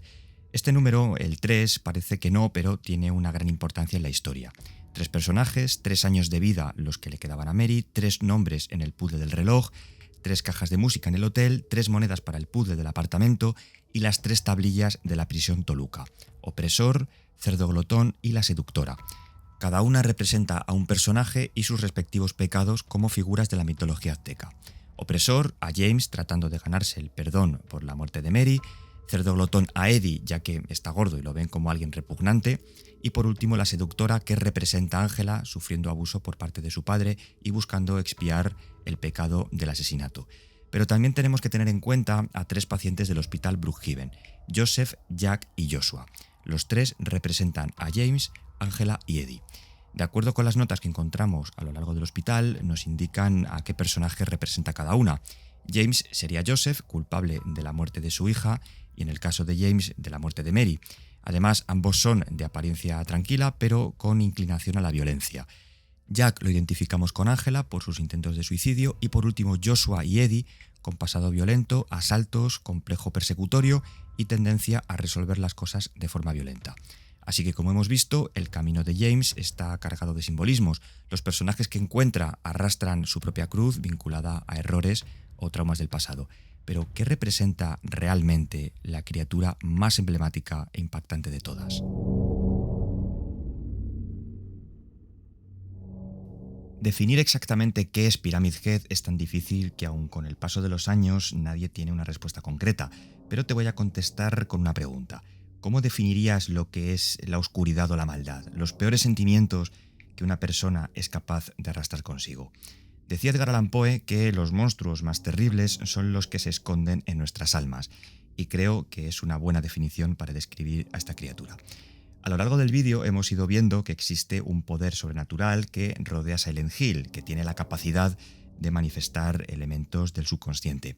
Y para mí Pyramid Head es el monstruo más aterrador de la historia de los videojuegos porque precisamente encarna en una única figura los sentimientos más oscuros y negativos de una persona, en este caso los de James. Pyramid Head es una manifestación física del tormento psicológico y emocional que sufre, una criatura ligada a la culpa y castigo que James experimenta, visto como su verdugo personal. Su presencia simboliza la necesidad de James de ser castigado por el asesinato de Mary, persiguiéndole como la culpa de la que nunca podrá escapar. Sin embargo, también podemos ver a Pyramid Head en otros contextos, como la manifestación de deseos reprimidos e ira interna de James. Además, en algunas ocasiones podemos verlo en escenas de abuso contra otros monstruos, encarnando el lado más oscuro de la sexualidad masculina, actos que James ha hecho o ha imaginado hacer. Su figura se basa en una figura de represión, de castigo y también de redención. Cerca del final del juego vemos no a uno, sino a dos Pyramid Head, una segunda criatura representando a María. Cuando James se enfrenta a su pasado y a la culpa que siente por la muerte de Mary, acepta la verdad de sus actos y ambas criaturas se quitan la vida mostrando que su papel de verdugo ha terminado. Pero también podemos ver su figura desde otro prisma, desde otra perspectiva distinta, la del guía y el guardián. Si James está en Silent Hill es para redimirse de sus actos pasados, y la figura del guía la interpretamos claramente cuando Pyramid Head mata, entre comillas, a María, la manifestación idealizada que James crea de su propia esposa muerta. La razón por la que la mata, hasta en 3 ocasiones, es para hacer recordar a James que él asesinó a Mary. James está en una fase de negación, reprimiendo sus recuerdos, y María es una distracción y un engaño en su camino hacia la aceptación. Por otro lado, también vemos esta guía la primera vez que se enfrenta a él en Blue Creek, abriendo camino por unas escaleras a través del agua que llevan a la salida. Y lo mismo digo en la azotea del hospital cuando le empuja para que caiga en los niveles inferiores del edificio. El simbolismo de Pyramid Head como manifestación de la culpa de James y la necesidad de castigo también se muestra a través de su apariencia. El casco en forma de pirámide puede interpretarse como la metáfora de James atrapado en su propia mente o la represión de sus sentimientos. James formó a esta criatura así en su propia mente. ¿Pero por qué de esta forma exactamente? 3 años antes de que Mary contrajera la enfermedad que terminaría con su vida, ella y James visitaron el pueblo durante unas vacaciones cuando era un resort turístico. Uno de los lugares que visitaron fue la Sociedad Histórica de Silent Hill, que contenía imágenes y pinturas mostrando cómo eran los verdugos del pasado en el pueblo. Recordemos que James vio uno de esos cuadros llamado Día Neblinoso, Restos del Juicio, que muestra a Pyramid Head sosteniendo una lanza de pie frente a personas enjauladas. Es una referencia al pasado de Silent Hill, cuando el culto conocido como la secta de Baltiel, que se formó debido al poder místico del pueblo, comenzaba a realizar ejecuciones rituales llevando capuchas rojas y un traje de verdugo, una imagen que a James se le quedó impresa en la memoria asociándola al juicio y castigo.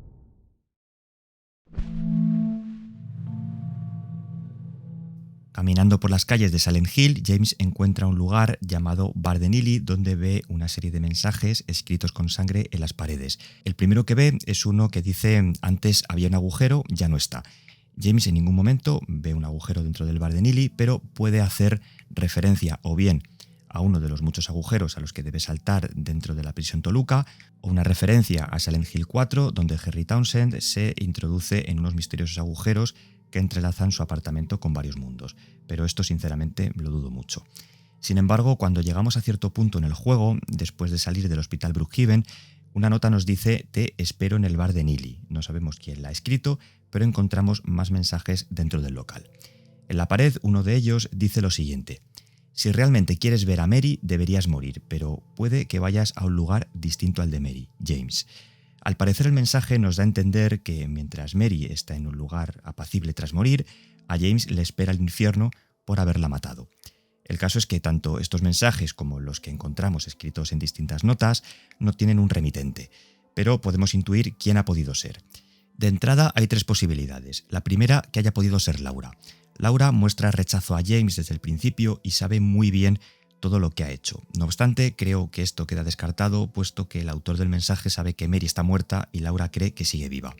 También existe la posibilidad de que el segundo mensaje haya sido escrito por el propio James en un trance o por su subconsciente, pero la teoría que más me gusta es la siguiente. En Nacida de un deseo, María conoce a Ernest Baldwin. Hemos hablado de él y realmente no se sabe apenas nada de quién es, simplemente que su hija había fallecido. Ernest sabe en todo momento quién es James y lo que hizo en el pasado con Mary. Incluso advierte a María sobre él. No obstante, carece de cuerpo físico, es una entidad y probablemente sea una entidad creada por el propio James. Una entidad que no solamente le juzga, sino que también le guía. Algunos de los mensajes que encontramos sirven para eso. El folleto sobre el pueblo, que James encuentra antes de salir de Brookhaven, tiene un mensaje escrito diciendo que quien no tenga el valor suficiente para dejar que lo observen desde el abismo, no tendrá el valor suficiente para encararse a él, haciendo referencia al túnel que conecta el museo con la prisión. Esta carta enseña a James a encarar ese abismo, sus demonios. Además, lo guía hacia una carta y una llave inglesa. La carta le da indicaciones de su próximo destino en dirección a la antigua sociedad de Silent Hill, donde se encuentra una parte de ese abismo. Además, reza por el alma de James. Que estos mensajes los haya escrito Ernest no es algo exacto, pero sí probable. Vemos además que la letra escrita en el libro que María encuentra y que pertenecía a Ernest coincide con la que James ve escrita en el folleto del hospital Brookhaven.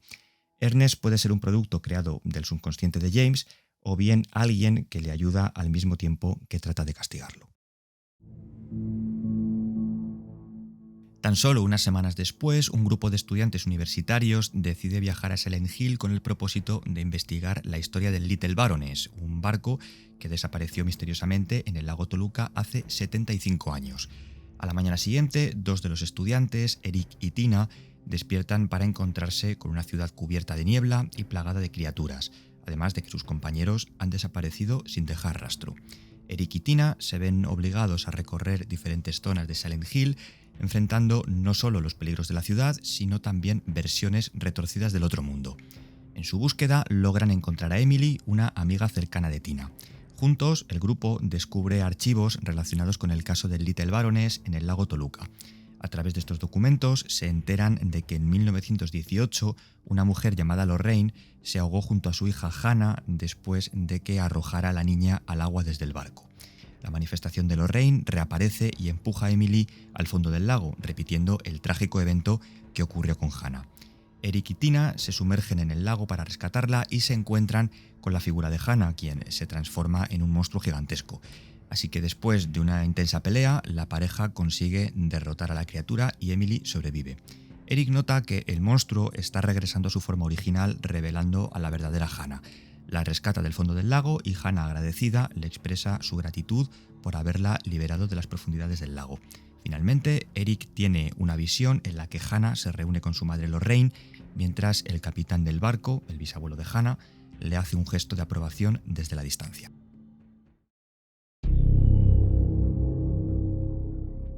«17 años han pasado desde los acontecimientos que sucedieron en torno a Harry Mason en Silent Hill, y Heather Mason, el bebé que Incubator entregó al propio Harry, ahora es una adolescente criada como si fuera su propia hija. Esta historia continúa bajo el rol de la reencarnación de Alessa. Hasta ese momento, Heather vivía una vida aparentemente normal, pero una serie de eventos la llevan a descubrir la verdad sobre su pasado y especialmente sobre su origen. Todo comienza cuando Heather se encuentra en el parque de atracciones Lakeside en Silent Hill. Ella sabía que algo no iba bien en el lugar donde se encontraba, puesto que no había nadie y además todo estaba impregnado de óxido y sangre. Al encontrar una puerta para adentrarse en el parque, Heather es perseguida por criaturas monstruosas propias de una pesadilla hasta llegar a las vías de una montaña rusa. Al avanzar por la pasarela es atropellada por un vagón. Esto hizo que despertara abruptamente, siendo todo producto de una pesadilla.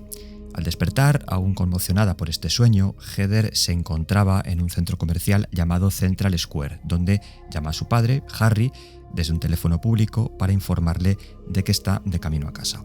Sin embargo, su intento de regresar a la normalidad se ve interrumpido cuando un detective llamado Douglas Carlan la aborda. El detective, quien tiene un aire bastante enigmático, le dice a Heather que necesita urgentemente hablar con ella, aunque no revela sus verdaderas intenciones. Desconfiada y asustada, Heather trata de escapar de Douglas a través de la ventana en el baño de mujeres. No obstante, el callejón que da acceso al otro lado de la calle está bloqueado, obligándola a regresar al centro comercial. Cuando vuelve, Heather se da cuenta de que todo el lugar ha cambiado drásticamente. Lo que antes era un espacio común para comprar y pasar el día, ahora está lleno de monstruos parecidos a los que vio en su pesadilla. Dentro de una de las tiendas, Heather encuentra una pistola para defenderse de estas criaturas y poder avanzar por el lugar, ya que todo estaba literalmente plagado de estos monstruos. Más adelante, mientras intenta dar con una salida, Heather encuentra al fondo de un pasillo a una mujer vestida completamente de negro que se presenta como Claudia. Esta misteriosa mujer le comenta a Heather que posee un poder especial para guiar a la humanidad hacia el paraíso eterno. Ya supondréis que la mujer está relacionada con el culto. Bueno, Claudia afirma que Heather debe recordar su verdadero yo y que además juega un papel crucial en un plan mayor de salvación. De pronto, la joven comienza a sentir un fuerte dolor de cabeza mientras Claudia se marcha del pasillo dejando sola a Heather. Más adelante, la joven encuentra un ascensor que la transporta a la versión infernal del centro comercial. Recordemos que estas versiones alternativas eran conocidas como el otro mundo, y por si fuera poco, todo su alrededor ha tomado un giro más oscuro y peligroso. En una de las secciones del centro comercial había una escalera de mano que llegaba hasta la planta baja. Frente a Heather había 3 agujeros de gran tamaño donde apareció una criatura similar a un gusano gigante. Al derrotarlo, provoca que todo el centro comercial vuelva a su estado normal. Extrañada y asustada por todo lo que acababa de ver, Heather se prepara para irse, pero es una vez más interceptada por Douglas. El detective intenta dar explicaciones a Heather, pero ella las desoye. Así que, aún desconfiada, sospecha que Douglas podría estar involucrado en los extraños eventos que ha estado experimentando. No obstante, la sorpresa y confusión en el rostro de Douglas sugieren que él también es una víctima de todo esto. Sin querer perder más tiempo, Heather decide dejar a Douglas y dirigirse al metro para volver a casa en la estación de Bergen Street. El metro, lógicamente, pues tampoco iba a ser un sitio muy normal. No había nadie, los pasillos y andenes estaban vacíos, y a pesar de que no era un lugar completamente corrompido por el otro mundo, sí que había monstruos. Además, después de examinar un artículo de periódico acerca de un suicidio en la estación y una revista sobre espíritus, Heather se lleva un buen susto cuando sintió que una fuerza invisible la empujó a las vías del tren, pero se salvó subiendo rápidamente al andén antes de que el tren pasara. El metro lleva a Heather hacia una estación en la que hay un edificio en construcción llamado Hilltop Center, al que de forma adyacente puede acceder a uno de oficinas a través de una ventana abierta. Este lugar no iba a ser menos y también se transforma en una versión del otro mundo cuando Heather abrió el grifo de una bañera que encontró en el baño. Mientras exploraba este edificio, Heather se encuentra en una de las habitaciones con un hombre llamado Vincent Smith, quien parece conocerla bastante bien. Vincent le dice que aunque él pertenece al mismo culto que Claudia, la Orden, no está de su lado, la tacha de loca y parece que está del lado de Heather. Afirmaba que a Claudia le había lavado el cerebro una mujer que resultaba ser la madre biológica de la joven, refiriéndose a Delia Gillespie. Vincent insinúa que hay mucho más en esta historia de lo que Heather sabe. También acusó a Harry de no haberle contado la verdad sobre su pasado, lo que le hace enfadar bastante. Pero antes de que pueda explicar más, Heather, aún desconfiada, decide seguir su camino sola. Cuando llegó a donde estaba la salida, al fondo de un pasillo, se encontró con un monstruo llamado Glutton que la estaba bloqueando. Justo frente a él hay un libro con una historia similar a la de un cuento de hadas cuyas páginas están esparcidas por toda la planta. Heather tiene que encontrarlas todas para reunirlas y pronunciar una especie de oración mágica que hace desaparecer al monstruo. What was that? Como he dicho, esta criatura se llama Glutton y estaba recubierto de piel en descomposición y atrapado dentro de una jaula cilíndrica. Las páginas que Heather encuentra a lo largo de Hilltop Center pertenecen a un cuento llamado Tu fui ego eris, lo que traducido del latín sería algo así como yo era tú serás yo. Y esta frase es un hechizo mágico que ahuyenta a Glutton. El cuento nos dice que esta criatura devoraba a los caballeros y aldeanos que intentaban salir del pueblo hasta que una sacerdotisa se enfrenta a él. Al principio intenta razonar con él para que se marche y deja en paz a los aldeanos, pero el monstruo no cede a sus peticiones y la mató. Resucitada por la compasión de Dios, volvió a hacer frente al monstruo. Ni las lanzas, espadas ni armas podían derrotarlo, así que la sacerdotisa entonó un hechizo que le hizo desaparecer. Es bastante probable que el cuento lo haya escrito la propia Claudia cuando era pequeña o también que fuera uno de los libros que leía. Heather recordaba haberlo cogido prestado de una amiga, que puede ser la propia Claudia, ya que Heather posee los recuerdos de Alessa. Y si vamos al caso de que Claudia escribiera el cuento, probablemente la sacerdotisa la represente a ella, ya que es la sacerdotisa mayor de la Orden, y el monstruo a Harry Mason, a quien veía como un obstáculo para Alessa. Bueno, sea como fuere, la historia continúa, y Heather regresa al mundo real dejando atrás Hilltop Center y llegando finalmente a su casa en el número 102 de los apartamentos Daisy Villa. Exhausta y con ganas de encontrar cierta paz y tranquilidad junto a su padre, observa horrorizada a Harry Mason asesinado brutalmente en el sofá del salón. Devastada por el dolor, Heather sigue un rastro de sangre que la lleva hacia la escalera de incendios y de ahí a la azotea del edificio. Claudia estaba esperando arriba y le reveló que el asesinato de Harry fue un acto de venganza por lo que él hizo 17 años atrás cuando detuvo los planes de la Orden y se llevó a Heather, quien entonces era la reencarnación de Alessa. Admitió además que con la muerte de Harry también buscaba llenar de odio el corazón de Heather. Esto sería crucial para cumplir su propósito de que Heather dé a luz a su dios y traiga consigo el paraíso prometido por la Orden. La muerte de Harry no ha sido llevada a cabo por Claudia, sino por un monstruo junto a ella, llamado el Misionero, que tras una breve pero acalorada discusión le ordena que ataque a Heather. Este monstruo además tiene un significado concreto como todos, o bueno, casi todos los de la saga. Simplemente sigue las órdenes de Claudia, pero su etimología se refiere a una persona enviada en misión religiosa para convertir a otra persona a una creencia concreta, que es justamente lo que Claudia intenta hacer con Heather. Pero bueno, al margen de este dato, y a pesar de su estado emocional, Heather lo derrota. No obstante, el corazón de Heather ha quedado impregnado de odio y sed de venganza. El vacío emocional sigue vigente cuando vuelve al apartamento y ve a Douglas examinando el cuerpo sin vida de su padre Harry. Just get out of here and leave me alone already. Douglas, visiblemente afectado por lo ocurrido, expresa sus condolencias a Heather y la ayuda a colocar el cuerpo de Harry en su cama, cubriéndolo con una sábana. Con su corazón lleno de dolor y odio, Heather decide que debe ir a Silent Hill para confrontar a Claudia y vengar la muerte de su padre. Douglas, quien ahora parece estar de su lado, le ofrece su ayuda para llevarla a pesar de advertirla de que es una ciudad de todo menos segura.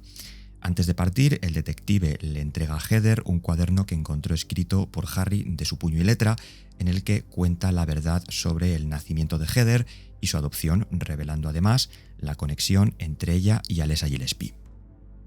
Douglas había encontrado este cuaderno en el regazo de Harry cuando fue asesinado, y básicamente es el resumen de todos los acontecimientos que sucedieron en esta franja de 17 años. En el cuaderno, Harry Mason revela a Heather la verdad sobre su origen y su relación con Silent Hill. Explica que no es su hija biológica, sino la reencarnación de Alessa Gillespie, una niña con poderes psíquicos que fue víctima de un terrible ritual llevado a cabo por la Orden, un culto religioso en Silent Hill. Harry relata que 17 años atrás, Alessa fue inmolada en un incendio como parte de un ritual para despertar a un dios oscuro que la Orden adoraba. Sin embargo, el alma de Alessa no fue destruida por completo. En su agonía, dividió su alma en dos y una de esas mitades renació como una bebé. Harry encontró y adoptó a esa bebé, a la que llamó Cheryl. Posteriormente, Harry y Cheryl regresaron a Silent Hill, donde la pequeña fue, vamos a decir, reabsorbida por Alessa, dando lugar a un ser con ambas almas fusionadas. Este ser fue utilizado por la Orden para intentar dar a luz a su dios Samael, pero Harry logró detener el ritual, destruyéndolo y escapando con la niña recién nacida, a quien decidió criar como su propia hija bajo el nombre de Heather Mason. Harry escribe cómo trató de protegerla durante todos esos años, consciente de su pasado, pero decidido a darle una vida lo más normal posible dentro de las circunstancias que tenían. También expresa su miedo de que algún día la Orden podría regresar para intentar completar su objetivo. En el cuaderno, Harry también expresa su amor profundo por Heather, diciendo que aunque su origen es sobrenatural, siempre la ha considerado su hija y que todo lo que hizo fue por amor hacia ella. Este cuaderno es crucial para Heather, ya que no solo le revela la verdad sobre su identidad, sino que también le da la motivación y fuerza que necesita para enfrentar a Claudia y la Orden en Silent Hill. Durante el viaje en coche hacia el pueblo, Heather le cuenta a Douglas todo lo que acaba de leer en el cuaderno escrito por su padre. A medida que se acercan a Silent Hill, el ambiente se vuelve cada vez más ominoso y desolado, reflejando el peso y la dificultad de la misión que tienen por delante. Al llegar al pueblo, Heather y Douglas se esconden en un motel llamado Jack's Inn.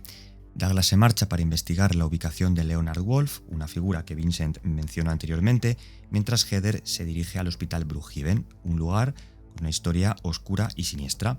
El mismo hospital, bueno, ya sabéis, en el que estuvo James Sunderland unos años atrás, igual que el Gibbons Night. Dentro del hospital, Heather comienza a encontrar notas y regalos de un paciente llamado Stanley Coleman, quien parece estar, obsesionado con ella. Las notas comienzan siendo amables, pero a medida que Heather avanza, se vuelven cada vez más hostiles, reflejando la creciente frustración de Stanley por no recibir respuesta a su afecto. A través de su historial clínico y de sus diarios se puede obtener mucha información sobre Stanley. Se insinúa y se demuestra rápidamente que sufre trastorno del apego, un trastorno psicológico en el que una persona puede obsesionarse con un objeto vivo o incluso también inanimado. Su deseo espontáneo y compulsivo por el afecto de Heather se conoce como trastorno obsesivo del amor. Este mal funcionamiento emocional puede llevar a obsesionarse con alguien que ni siquiera conoce realmente. A Stanley nunca se le ve físicamente, pero al margen de todo lo mencionado, es un antiguo paciente del hospital Brookhaven y su presencia se siente a través de las notas y regalos que deja para Heather. Stanley está como poco obsesionado con ella y le deja notas que comienzan siendo extrañamente cariñosas y luego se vuelven cada vez más perturbadoras y amenazantes. Estas notas revelan su obsesión enfermiza con Heather, a quien ve como una especie de muñeca, entre comillas, perfecta, que debe ser suya. De hecho, la muñeca que Heather encuentra lleva su nombre. Stanley además se describe a sí mismo como alguien que ha estado esperando a Heather durante mucho tiempo, lo que sugiere que su obsesión podría estar ligada al culto de la Orden. Pero dejando atrás a Stanley, Heather escucha sonar un teléfono en una de las salas de hospital y, al responderlo, descubre que la persona al otro lado es Leonard Wolf, quien se presenta como el padre de Claudia. Leonard le pide a Heather que lo libere para ayudar a detener a Claudia, y Heather, desesperada por cualquier ayuda, acepta. Lo que Leonard pide es ser liberado de donde se encuentra para poder detener a Claudia. ¿Y dónde se encuentra?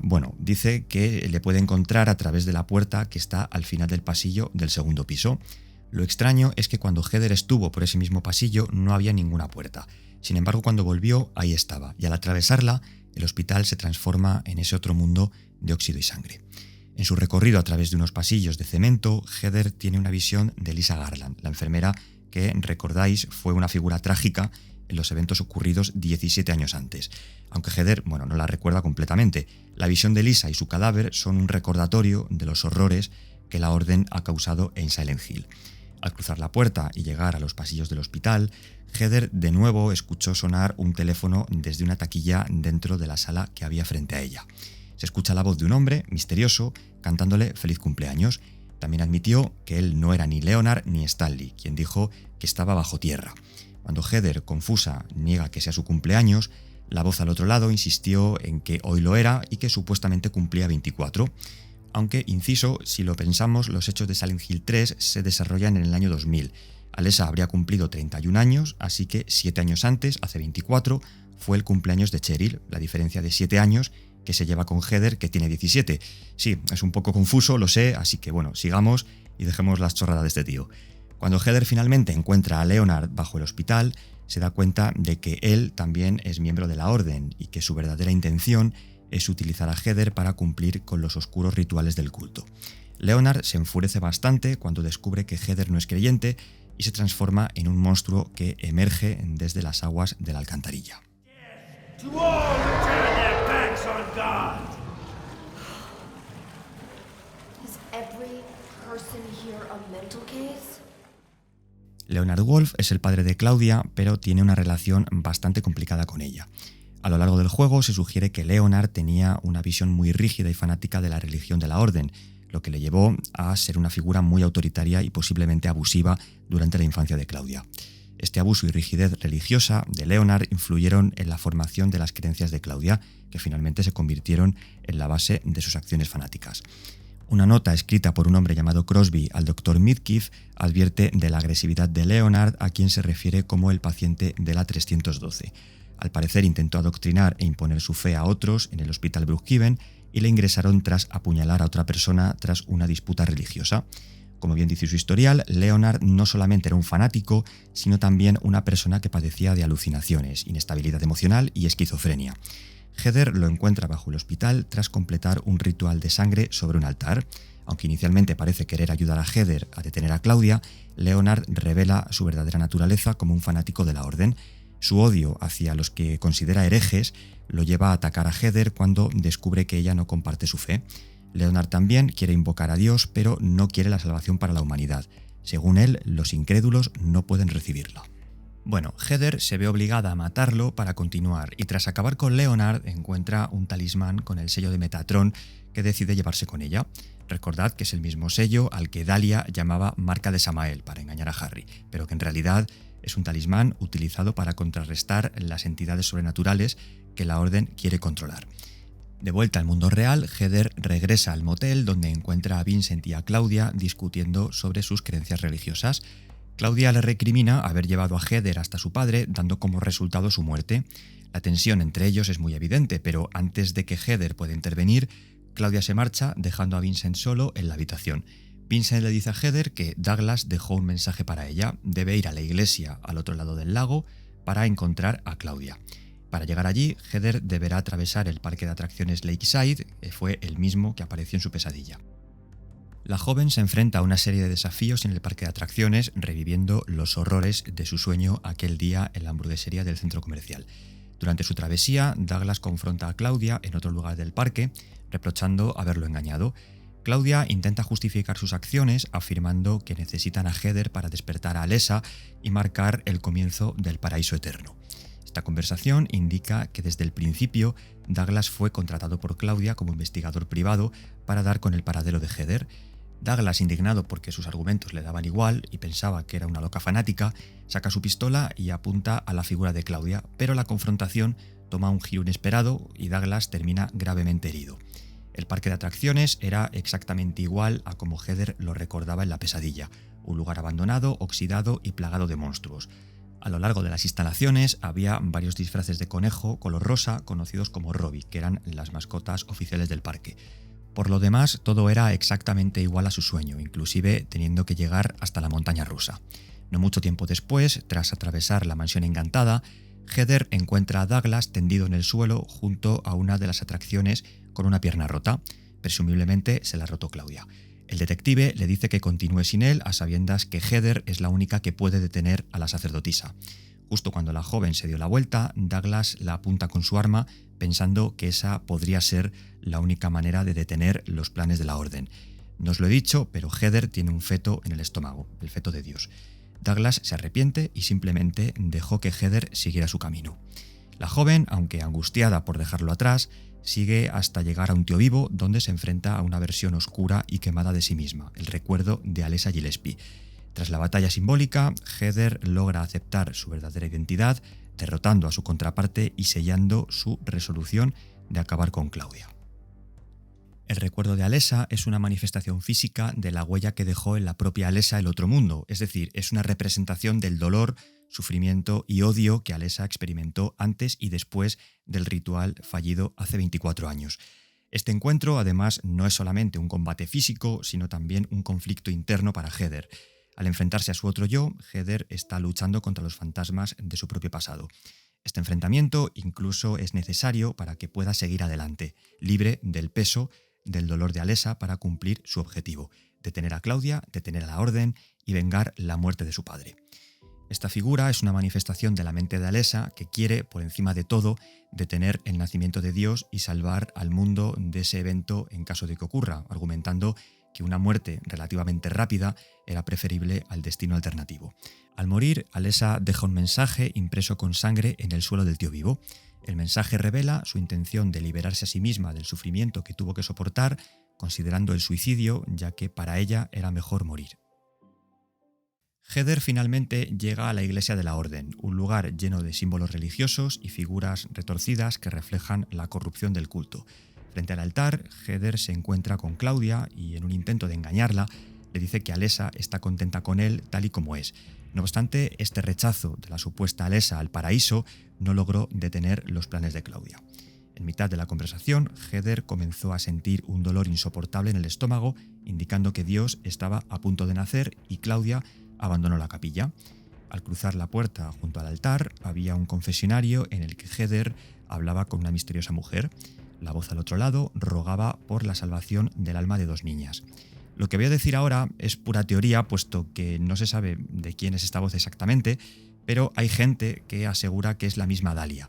Las 2 almas en cuestión son las de su hija Alessa y la de Cheryl, y esta podría ser además el alma atrapada de Dahlia en el otro mundo durante los últimos 17 años, arrepintiéndose de los errores que cometió en el pasado, pero ya digo que es solamente una hipótesis. Poco después, tras adentrarse por los pasillos de la iglesia, Heather encuentra a Vincent dentro de la biblioteca. Le pregunta sobre el sello de Metatron que Heather tiene en su poder y le explica, mediante un libro, cómo usarlo para derrotar a Claudia.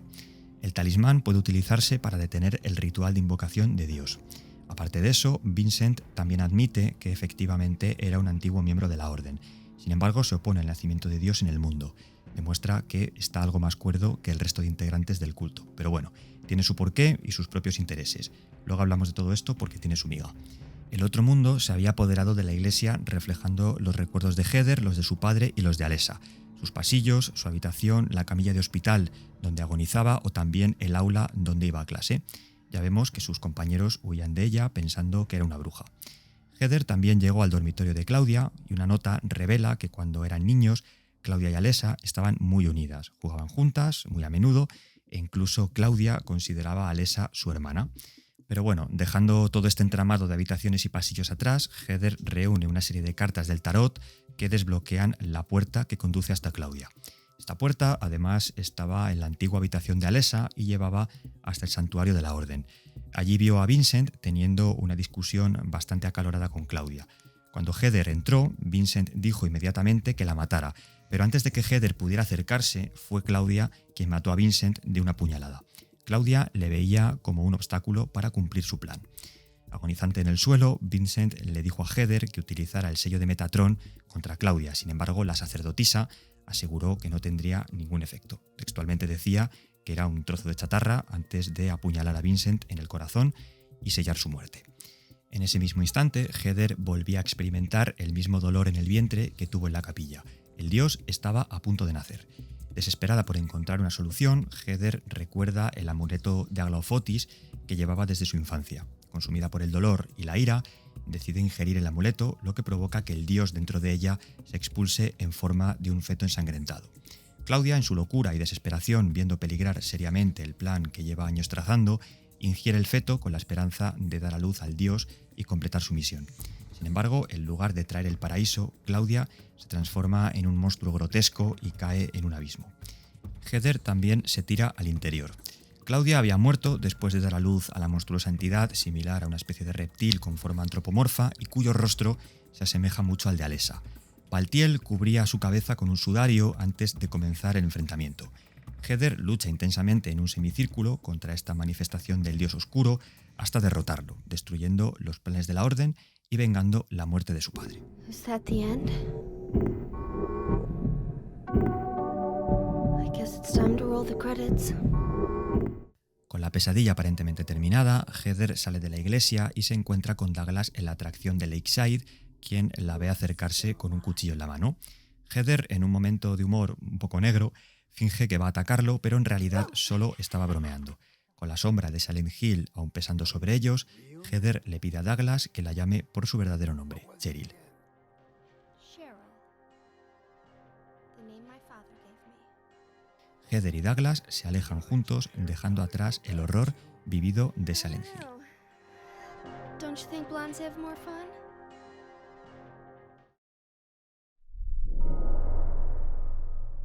La organización que está detrás de todos los eventos que han acontecido en Silent Hill es la Orden.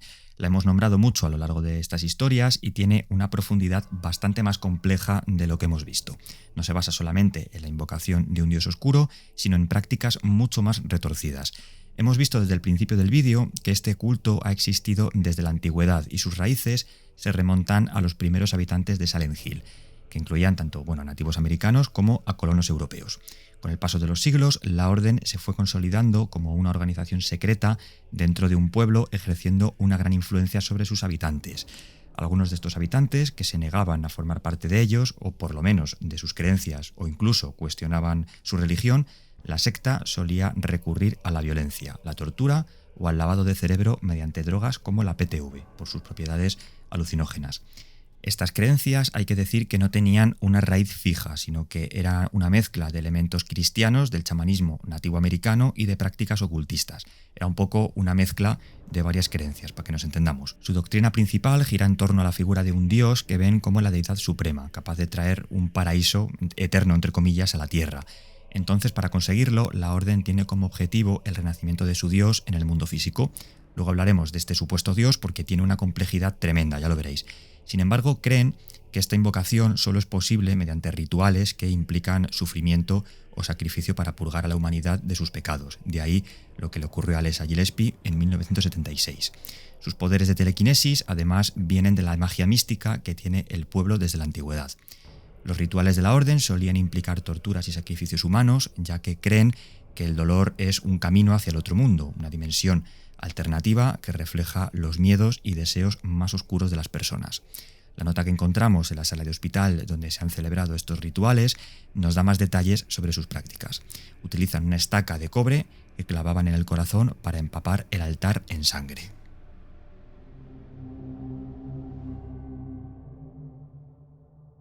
La orden estaba asociada a un símbolo llamado el halo del sol, que son los que Heather encuentra dibujados en varios puntos de su recorrido. A grosso modo, y para hacernos una idea, es un círculo con varios anillos concéntricos y símbolos dentro de ellos. El círculo está dividido en 4 partes y alrededor de los anillos hay glifos e inscripciones relacionados con escrituras antiguas y esotéricas. Hay 3 círculos dibujados en el centro que representan el presente, el pasado y el futuro, mientras que los círculos externos representan caridad y resurrección.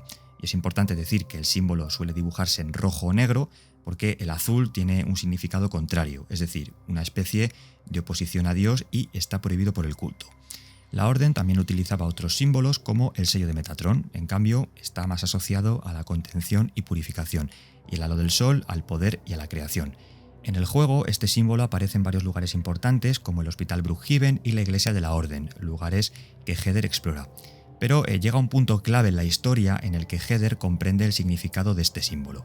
Tras leer el documento que he nombrado ahora, se da cuenta que el halo del sol simboliza la reencarnación. Heather está vinculada a la Orden porque es precisamente la reencarnación de Alessa. La Orden quiere utilizar a Heather para traer al mundo a su dios, y el halo del sol es un símbolo que refuerza este vínculo entre Heather y el objetivo del culto. Por ese motivo, le resulta familiar y le dan dolores de cabeza cuando intenta recordarlo. Este vínculo, además, también podemos verlo desde el principio del juego cuando Heather sueña con la atracción de las tazas de té.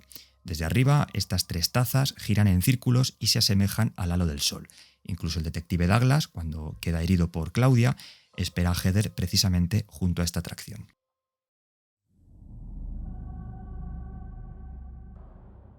Tras la muerte de Dahlia en los acontecimientos del primer juego en 1983, el culto quedó en ruinas y atravesó un periodo de inactividad. 10 años más tarde, un hombre llamado Vincent Smith inyectó dinero para revivirlo junto con la nueva suma sacerdotisa Claudia Wolf. La estructura de la organización se ajustó y el número de fieles volvió a aumentar.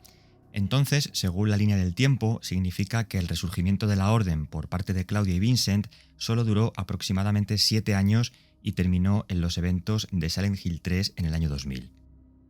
Cuando hace 17 años Harry Mason evitó la llegada de Samael, truncando los planes de Dahlia, se le otorgó un bebé al que bautizó como Cheryl, quien era parte del alma de Alessa, y durante todo este tiempo se mudó a Portland para evitar ser descubierto por el culto.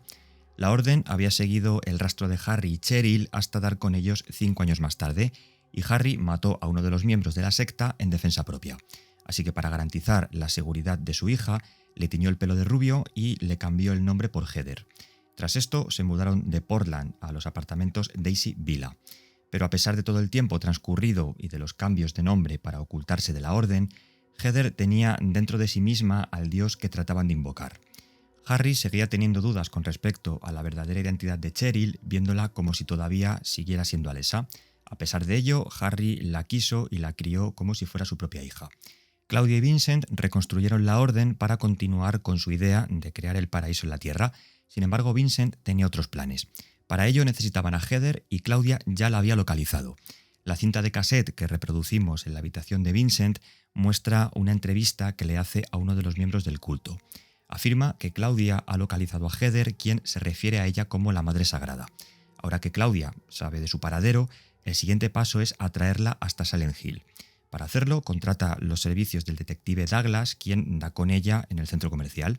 Claudia se encuentra con Heather en uno de los pasillos, haciendo que el embrión de Dios dentro de ella despierte. El demonio dentro de Heather se alimenta de desesperación y de odio, así que Claudia asesina a Harry Mason en su propio apartamento.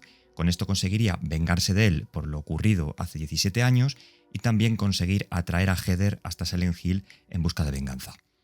Douglas es quien la lleva hasta el pueblo en el coche, sintiéndose en deuda por haber participado en los planes de Claudia. Al verse con la sacerdotisa en el parque de atracciones de Lakeside, le expone su decepción por haberle engañado, diciendo que Heather había sido secuestrada estando con ella. Claudia le explica su plan, pero Douglas la toma por loca. Por otro lado, tenemos a Vincent, quien aparentaba ser un guía y alguien de fiar para Heather, pero realmente mira por su propio interés. I'm just looking out for myself. Originalmente, Vincent se encargaba de la parte económica del culto, pero a pesar de creer en el mismo Dios que ellos, se oponía a su nacimiento, ya que dejaría de ganar dinero con la organización. A medida que pasaba el tiempo, varios de los miembros del culto comenzaban a expresar su desacuerdo con respecto a que el padre Vincent utilizara el dinero de la secta en su propio beneficio, además de pedir donativos a los fieles. Y por supuesto, Claudia dudaba de si era la persona adecuada para ocuparse del cargo. La idea de Vincent era asesinar a Heather para evitar el nacimiento de Dios, pero en lugar de eso la manipuló para que fuera contra Claudia y así también evitaba la creación del paraíso y por otro lado se la quitaba de encima. Su primer paso era llevar a Heather hasta Leonard para que lo matara y consiguiera el sello de Metadron, ya que con él, en su poder, detendría el nacimiento de Dios. No obstante, el plan le salió rana, puesto que, recordad, Claudia era maltratada en su infancia por Leonard, y esto solo propulsó aún más su fanatismo de crear ese mundo idílico con el que sueña. Absolutamente todo el plan de Vincent se venía abajo. Claudia y Heather estaban vivas y Dios estaba a punto de nacer. La única carta que le quedaba bajo la manga era instar a que Heather matara a Claudia y utilizara el sello de Metatron. Sin embargo, el talismán no funcionaría en absoluto y Claudia le apuñaló hasta la muerte.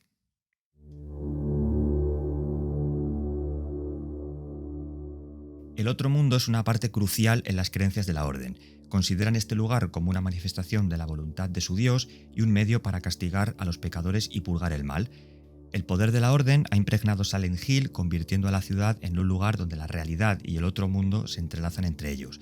Lo que los personajes ven a su alrededor es un lugar, como he dicho durante el vídeo, repleto de sangre y óxido. En Silent Hill 2, este informe médico define el otro lado como la frontera en la que se cruzan lo real y lo irreal, un lugar cercano pero distante al mismo tiempo, moldeado por las mentes de aquellos con oscuridad en sus corazones. Originalmente formado en Silent Hill, este fenómeno se ha ido extendiendo a otras zonas ajenas al pueblo desde la muerte de Alessa Gillespie, quien actuó como catalizadora de este otro mundo. En Silent Hill 2 vemos que su epicentro sigue estando en la ciudad, pero en Silent Hill 3 esta yuxtaposición de mundos se traslada a otros lugares. Cuando Claudia hace despertar el embrión demoníaco dentro de Heather y por tanto la pesadilla de Alessa en el otro mundo aparece en lugares ajenos a Silent Hill. En este otro lado también se pueden ver muchas referencias a la propia Alessa, como una muñeca sentada en la silla de ruedas que vemos en la imagen, o cosas, por ejemplo, relacionadas con su hospitalización en el pasado, el equipo médico, camillas, etc. Lo que Heather ve son los traumas y recuerdos de Alessa, pero de una forma retorcida. Todo esto aparece especialmente en la iglesia donde vivían los seguidores del culto. La existencia de algunas de estas habitaciones se puede atribuir a Heather o a los recuerdos de Alessa, como por ejemplo su clase del colegio y la habitación de Harry Mason en los apartamentos de Isabella. En una de las habitaciones, Heather encuentra el recuerdo de Alessa, donde la mantenían viva. Vemos un libro, de hecho sobre la Glofotis, por el que Heather se siente atraída, las máquinas a las que estaba conectada para mantenerla con vida y la cama en la que estuvo durante 7 años. Al verla, Heather recuerda los hechos acontecidos hace 24 años, cuando Alessa se volvió loca de sufrimiento, deseosa de morir. Mirarla hizo que todos los recuerdos afloraran en su memoria. Cuando Heather presencia el cambio del mundo real al otro mundo, todo su entorno se transforma, mostrando efectos similares a venas y sangre que empiezan a extenderse. Según Masahiro Ito, de hecho, el diseñador y director de arte del juego, algunas de las imágenes repetidas que vemos de bocas y orejas simbolizan la locura y agonía de Alessa. De niña, Claudia se crió junto a ella. Alessa era un par de años mayor, pero fueron juntas a la escuela primaria Midwich. Claudia ve a Alessa como una hermana, y las dos niñas pasaron mucho tiempo juntas dibujando y jugando a las cartas. Podemos ver incluso algunos dibujos de Claudia cuando visitamos el aula de su colegio. En su infancia, debido a sus poderes telequinéticos, el resto de personas la etiquetaron de bruja. En el bloc de notas de la profesora Gordon sobre su mesa, Heather puede encontrar una carta entre sus páginas donde se revela que era su maestra y tenía algunas preocupaciones con respecto a Alessa, que fue una de sus alumnas. La profesora Gordon tenía la sospecha de que Dahlia maltrataba físicamente a Alessa y dudaba si llamar o no a un abogado, pero simplemente decidió esperar. Los cambios al otro mundo se realizan como una transición y también suelen ir acompañados de Baltiel, a quien se ve girando una válvula, lo que podría suponer que tiene control sobre los cambios que suceden en esta dimensión. Además, los pies que vemos tras una tela roja al principio del juego corresponden a Cheryl y Alessa, y a diferencia de los otros juegos de la serie, los cambios al otro mundo afectan directamente a Heather, causándole dolor de cabeza. También podemos intuir que los miembros de la Orden pueden viajar libremente entre una dimensión y otra. Heather encuentra tanto a Claudia como a Vincent en ambos mundos. En este otro mundo, Heather también recuerda la figura de Lisa Garland en una visión cuando Alessa estaba agonizando en una camilla de hospital. Además, cuando sube una escalera para llegar al tercer piso del hospital, pasa junto a Baltiel girando una válvula roja mientras abraza a una Lisa atada y obligada a soportar un sufrimiento sin fin en el otro mundo.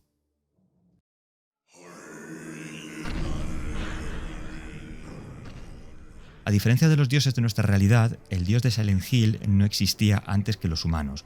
Este dios nació de las súplicas de aquellos que sufrían. Antes de Dios, todo lo que conocía la humanidad era un ciclo interminable de dolor y sufrimiento. Hay un documento en Silent Hill Origins, en la habitación 503 del motel Riverside, que se refiere al dios de la orden como Samael, aunque el culto nunca le ha llamado de esta manera. Y su invocación debe venir de un recipiente que haya sido moldeado con dolor y sufrimiento, como hemos comentado antes, refiriéndose a los rituales de la Orden y a Alessa Gillespie.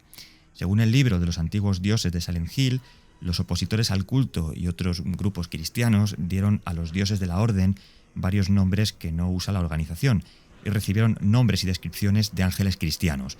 Esto también podemos verlo en las pinturas que Heather encuentra dentro de la habitación donde está el gran halo del sol.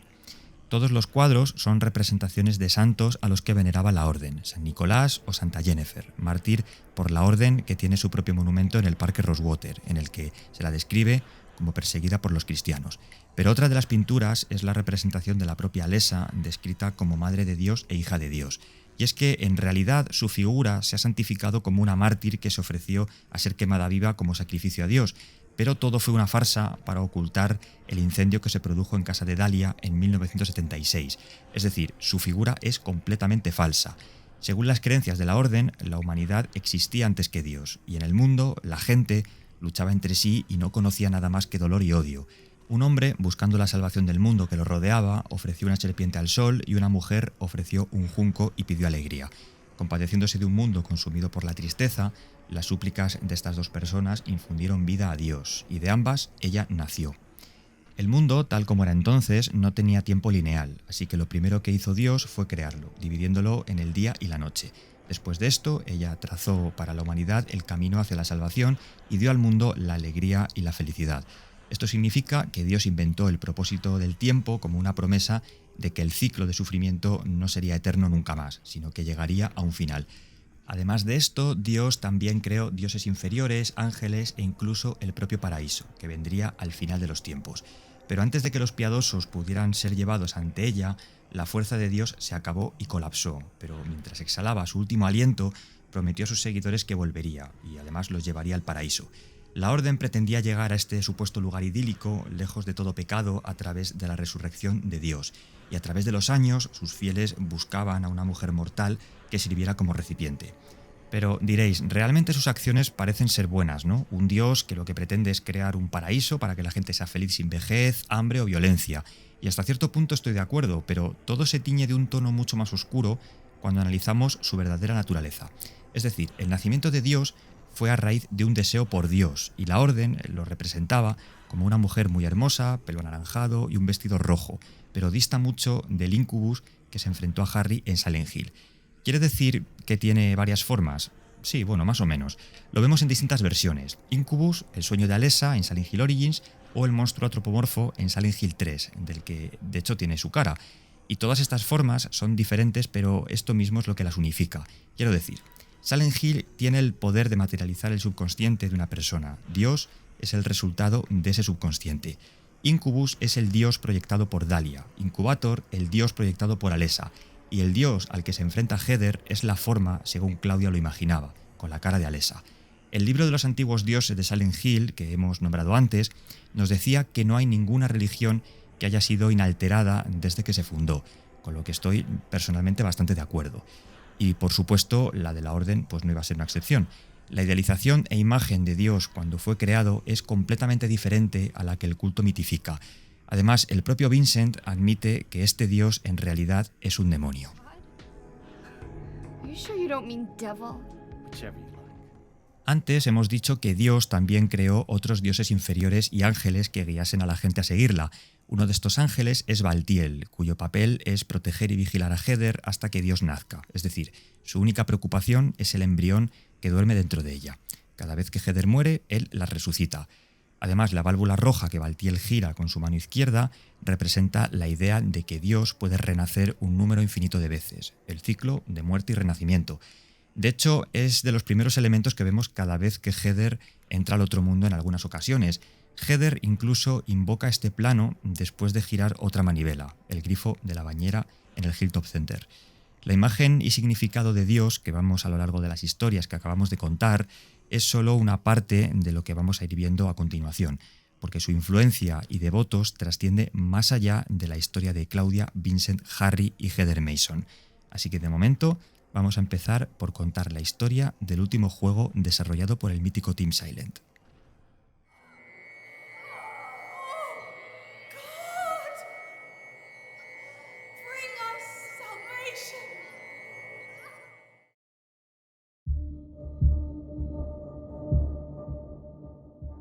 Henry Townshend es un hombre joven, muy feliz con su vida diaria, que residía en los apartamentos de Ashfield Heights, una ciudad a aproximadamente medio día de distancia de Silent Hill. Sin embargo, un día se encontró encerrado de forma inesperada en su propio apartamento, el apartamento 302. Durante 5 días, Henry había tenido una serie de extraños y recurrentes sueños sobre la situación con la que se acababa de encontrar. El día que se quedó encerrado, Henry descubrió que la puerta de su apartamento estaba encadenada desde dentro. Una advertencia en rojo escrita por alguien llamado Walter Sullivan decía «No salgas». Henry estaba completamente incomunicado, no podía salir por ninguna de las ventanas a pesar de ver el exterior, ni tampoco podía llamar por teléfono ya que no había línea. Tras 5 días sin poder salir, Henry descubre un misterioso agujero con la forma del halo del sol en la pared de su baño. Al atravesarlo se encuentra en una versión oscura y distorsionada de una estación de metro donde conoce a Cynthia Velázquez, una mujer que también cree estar soñando. Ambos se ponen en marcha para encontrar una salida, pero de pronto Cynthia comienza a encontrarse mal, a punto de vomitar, y entra en un cuarto de baño que había en el pasillo. No obstante, parecía haber sido atacada por unos monstruos y desapareció dejando un maniquí ensangrentado en su lugar. Al cabo de un rato, Henry continuaba explorando en busca de una salida y finalmente encontró a Cynthia atrapada dentro de un vagón de metro. Poco después encuentra una posible salida a través de uno de los andenes mientras le decía a Henry «Date prisa, es él». Poco después, Henry encuentra a Cynthia, quien ha sido brutalmente asesinada con una serie de números grabados en su pecho, 16-1-21. Al despertar, Henry ve que los paramédicos recuperan un cuerpo de la estación de metro que hay justo frente a los apartamentos, asumiendo que es el cuerpo de Cynthia. De regreso en el piso, Henry siente más fenómenos extraños, como cartas y notas que se deslizan por debajo de la puerta. Además, también ve un pequeño boquete que aparece en la pared hacia el apartamento de su vecina Eileen Galvin y el agujero en su baño que cada vez es más grande. A través de él, Henry llega a un orfanato conocido como Wish House, donde encuentra a un niño que parece haberse perdido y un hombre llamado Jasper Gain, a quien se encuentra más adelante ardiendo vivo dentro del edificio. Al igual que la víctima anterior, Jasper tenía una serie de números grabados en el pecho, en este caso 17-1-21. De nuevo en su apartamento, Henry escucha en la radio que Jasper ha muerto y que su muerte tiene similitudes con los crímenes de un asesino en serie llamado Walter Sullivan, quien mató a 10 personas antes de suicidarse. Henry comienza a recibir notas de un periodista llamado Joseph Schreiber, revelando que Walter creció en Wish House, un orfanato controlado por la Orden que adoctrinaba niños. Henry regresa al agujero y llega a una instalación de tratamiento de agua en el otro mundo, donde encuentra a Andrew de Salvo, un hombre que fue guardia en esta prisión que era utilizada por la Orden. Ya vais viendo que el culto tiene cada vez más influencia en este juego. Andrew revela que el niño que Henry había visto en el orfanato es en realidad Walter Sullivan. Al final, Henry encuentra a Andrew muerto con números tallados en su cuerpo en una sala llena de agua que también parecía haber sido habilitada para la tortura. Los números eran 18-1-21. Despertando nuevamente en su apartamento, Henry lee más notas de Joseph y regresa al otro mundo, esta vez encontrándose en una versión oscura de su propio complejo de apartamentos. Allí conoce a Richard Braintree, revelando a Henry que el anterior inquilino de la habitación 302 fue Joseph Schreiber, quien desapareció misteriosamente. Henry sigue explorando para encontrar una salida y una vez más encuentra a Richard siendo electrocutado en una silla dentro de su apartamento en el otro mundo, con números grabados en su frente una vez más, 19121. Además, justo detrás de la silla eléctrica estaba el pequeño Walter Sullivan, señalando la ventana con el dedo. Mientras era electrocutado, Richard balbuceaba las palabras «el niño». Henry despierta otra vez en su apartamento y regresa al otro mundo a través del agujero donde ve a Walter Sullivan de adulto llamando a la puerta de Eileen, el apartamento 303. Al seguirlo, descubre que Walter ha estado obsesionado con la habitación 302 creyendo que es su madre, ya que nació allí antes de ser abandonado y enviado al orfanato. Pero de todo esto, vamos a hablar luego porque tiene bastante miga. Walter comenzó a realizar un ritual conocido como los 21 sacramentos que requería 21 asesinatos para completarlo. Aunque Walter se suicidó como la 11ª víctima, su espíritu continuó vivo en mundos que él mismo creó, permitiéndole continuar con los asesinatos. Pero ya digo que de esto entraremos luego con más detalle, aunque al fin y al cabo la estructura narrativa de este Silent Hill 4 es la misma casi hasta el final. Henry regresa al otro mundo para recoger una llave llamada llave de la muñeca, con la que podría abrir el apartamento 303. Al hacerlo, encuentra a Eileen frente al niño Sullivan gravemente herida con el 2121 grabado en su espalda, lo que indica que es la víctima número 20. Al regresar a su apartamento, Henry descubre que el agujero en su baño se ha sellado, pero encuentra uno nuevo en su lavadero que lo lleva al hospital St. Jerome en la versión del otro mundo. En una de las salas, Henry ve una serie de fotos y radiografías de Eileen, dándose cuenta que ha sobrevivido al ataque de Walter en su apartamento. Poco más adelante, la encuentra en una camilla, viva pero muy herida. Henry lleva a Eileen con él, pero al regresar a su apartamento, se encuentra solo. Eileen parecía haberse quedado en el hospital y no podía cruzar el agujero. Además, parece ser que no recordaba absolutamente nada de lo que había ocurrido. Henry pregunta a Eileen sobre Joseph, respondiendo que era la persona que vivía en el apartamento de Henry antes que él. Joseph, al parecer, era un periodista que estaba investigando el caso de Walter Sullivan, pero a medida que avanzaba en él, desapareció unos 6 meses antes de la llegada de Henry. A través de una de sus cartas, Joseph instaba a Henry a encontrar lo que él llamaba la verdad absoluta dentro de la mente de Walter, por lo que después de salir del hospital, Henry y Eileen se encuentran en la parte superior de una escalera de caracol, llena de objetos extraños como miembros humanos y figuras. Todos los otros mundos están conectados por la escalera y ambos personajes deben descenderla hasta lo más profundo para encontrar la verdad absoluta. Así que Henry y Eileen continúan su viaje a través de los otros mundos, donde son acechados constantemente por Walter. Y de aquí en adelante es todo prácticamente igual al primer tramo del juego. Eileen y Henry tienen que atravesar los mismos escenarios, excepto que algunos caminos que habían estado bloqueados antes ahora son accesibles y cada víctima ahora es un fantasma. Es decir, en el primer otro mundo encuentran al fantasma de Cynthia, en el segundo a Jasper Gain, que está constantemente en llamas, después a Andrew de Salvo en la depuradora de agua y por último a Richard Braintree. También hay que decir que en el mundo de los apartamentos, Walter Sullivan secuestra a su yo pequeño. Bueno, habiendo dicho todo esto, cuando cruzaron la última puerta al fondo de la escalera, Henry y Eileen llegaron a la versión del otro mundo de la habitación 302, donde encuentran al espectro de Joseph Schreiber, explicando que Walter creó estos retorcidos mundos a través de un ritual llamado la Sagrada Asunción, para permitirle seguir con los asesinatos. Henry viaja a su apartamento normal a través del otro mundo y descubre una habitación sellada en el pasillo de su apartamento, donde encuentra el cuerpo de Walter Sullivan colgado en una cruz. El cadáver sostenía un juego de llaves que le permite quitar las cerraduras de la puerta de su apartamento. Aquí es donde Henry se da cuenta que el verdadero Walter Sullivan es el cadáver que acababa de ver en la habitación oculta. Al abrir la puerta, Henry y Eileen se encuentran con que el otro mundo ha invadido por completo su realidad. Se dirigen al apartamento de Frank Sunderland, el superintendente del edificio, donde encuentran el cordón umbilical de Walter, que Frank había guardado desde su nacimiento en la habitación 302. Cuando regresó al apartamento, Henry encuentra el cuerpo de Walter desaparecido y un pequeño abismo en su lugar en el suelo. Al entrar, se enfrenta a Walter en una gran habitación circular con una máquina trituradora y un monstruo humanoide gigante. Mientras Eileen, poseída, se dirige hacia la máquina para una muerte segura, Henry utiliza el cordón umbilical en la bestia gigante, permitiéndole atacar y finalmente derrotar a Walter.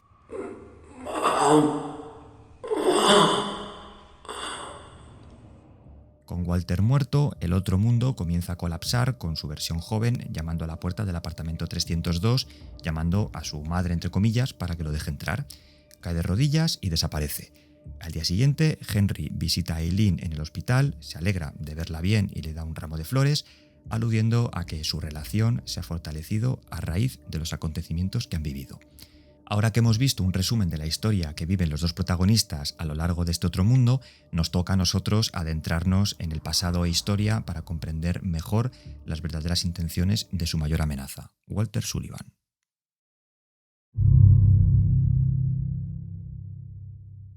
Walter Sullivan fue un despiadado asesino en serie que mató al menos a 19 personas en la ciudad de Ashfield. Para entender mejor su pasado y sus acciones, en las que profundizaremos más adelante, debemos centrarnos en lo que se conoció como el caso Walter Sullivan, en el que 10 personas fueron halladas muertas de manera brutal.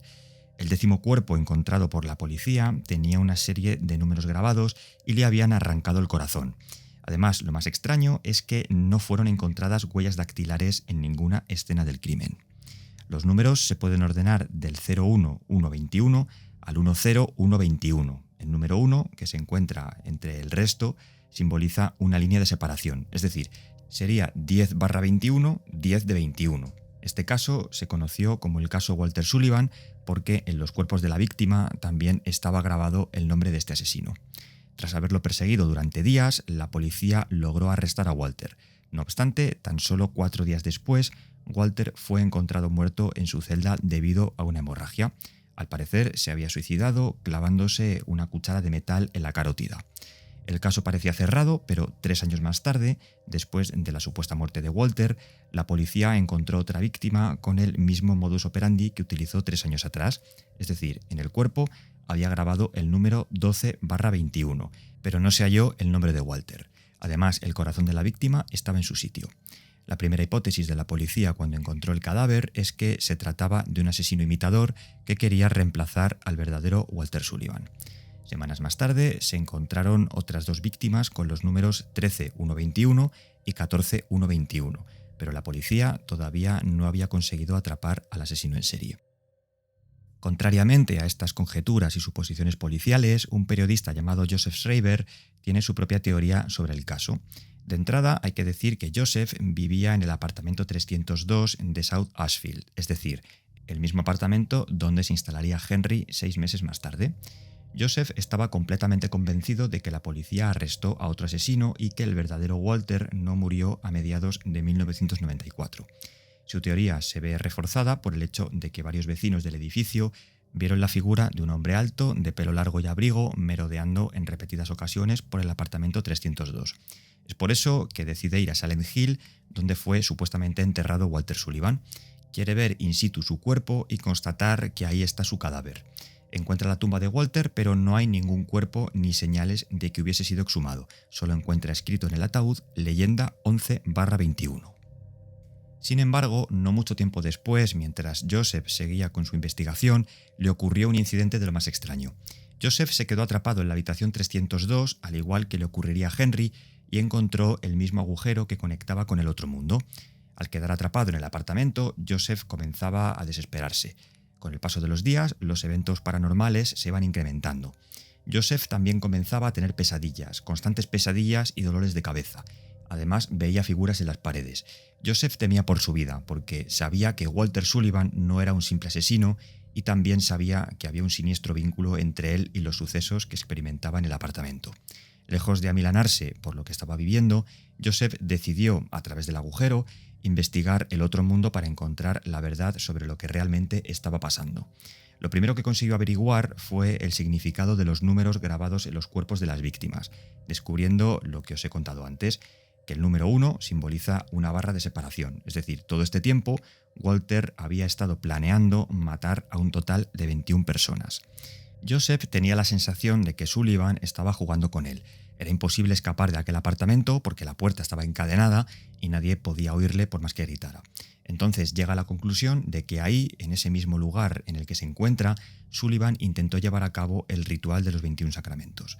Y fue cuando a Joseph se le encendió la bombilla. Ahora parecía comenzar a entenderlo todo. Para comenzar el ritual, Walter necesitaba el corazón de 10 pecadores, que eran los 10 primeros asesinatos, y aún más víctimas, pero estas deben poseer ciertas características. 11/21, la asunción de él mismo, Walter Sullivan, que se suicidó para ser la 11ª víctima. 12/21, vacío. 13/21, oscuridad. 14/21, penumbra. 15/21, el siguiente de la lista. Según la Biblia del culto, la desesperación. Ahí es donde Joseph encajaba mejor que nadie.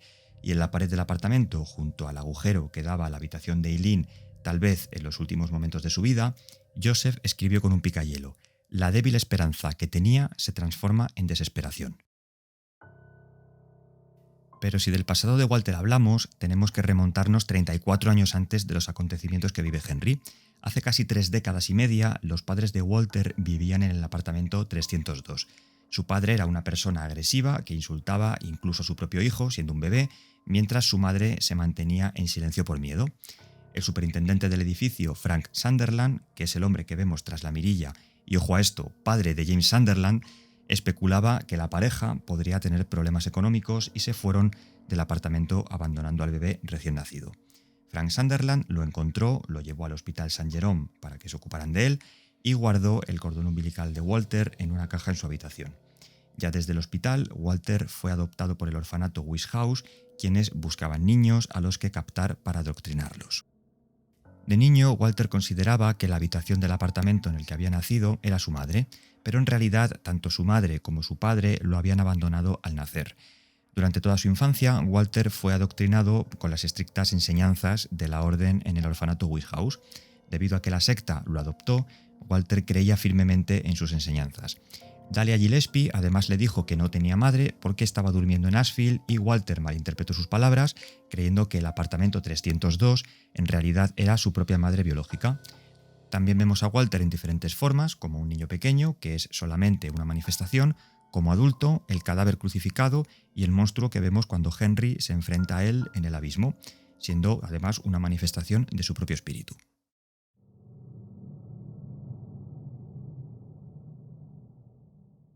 Mientras Joseph investiga a Walter Sullivan, sus asesinatos y su modus operandi, empieza a sentir un temor, un miedo que él llama animal. Empezaba a temer por su vida de forma casi irracional.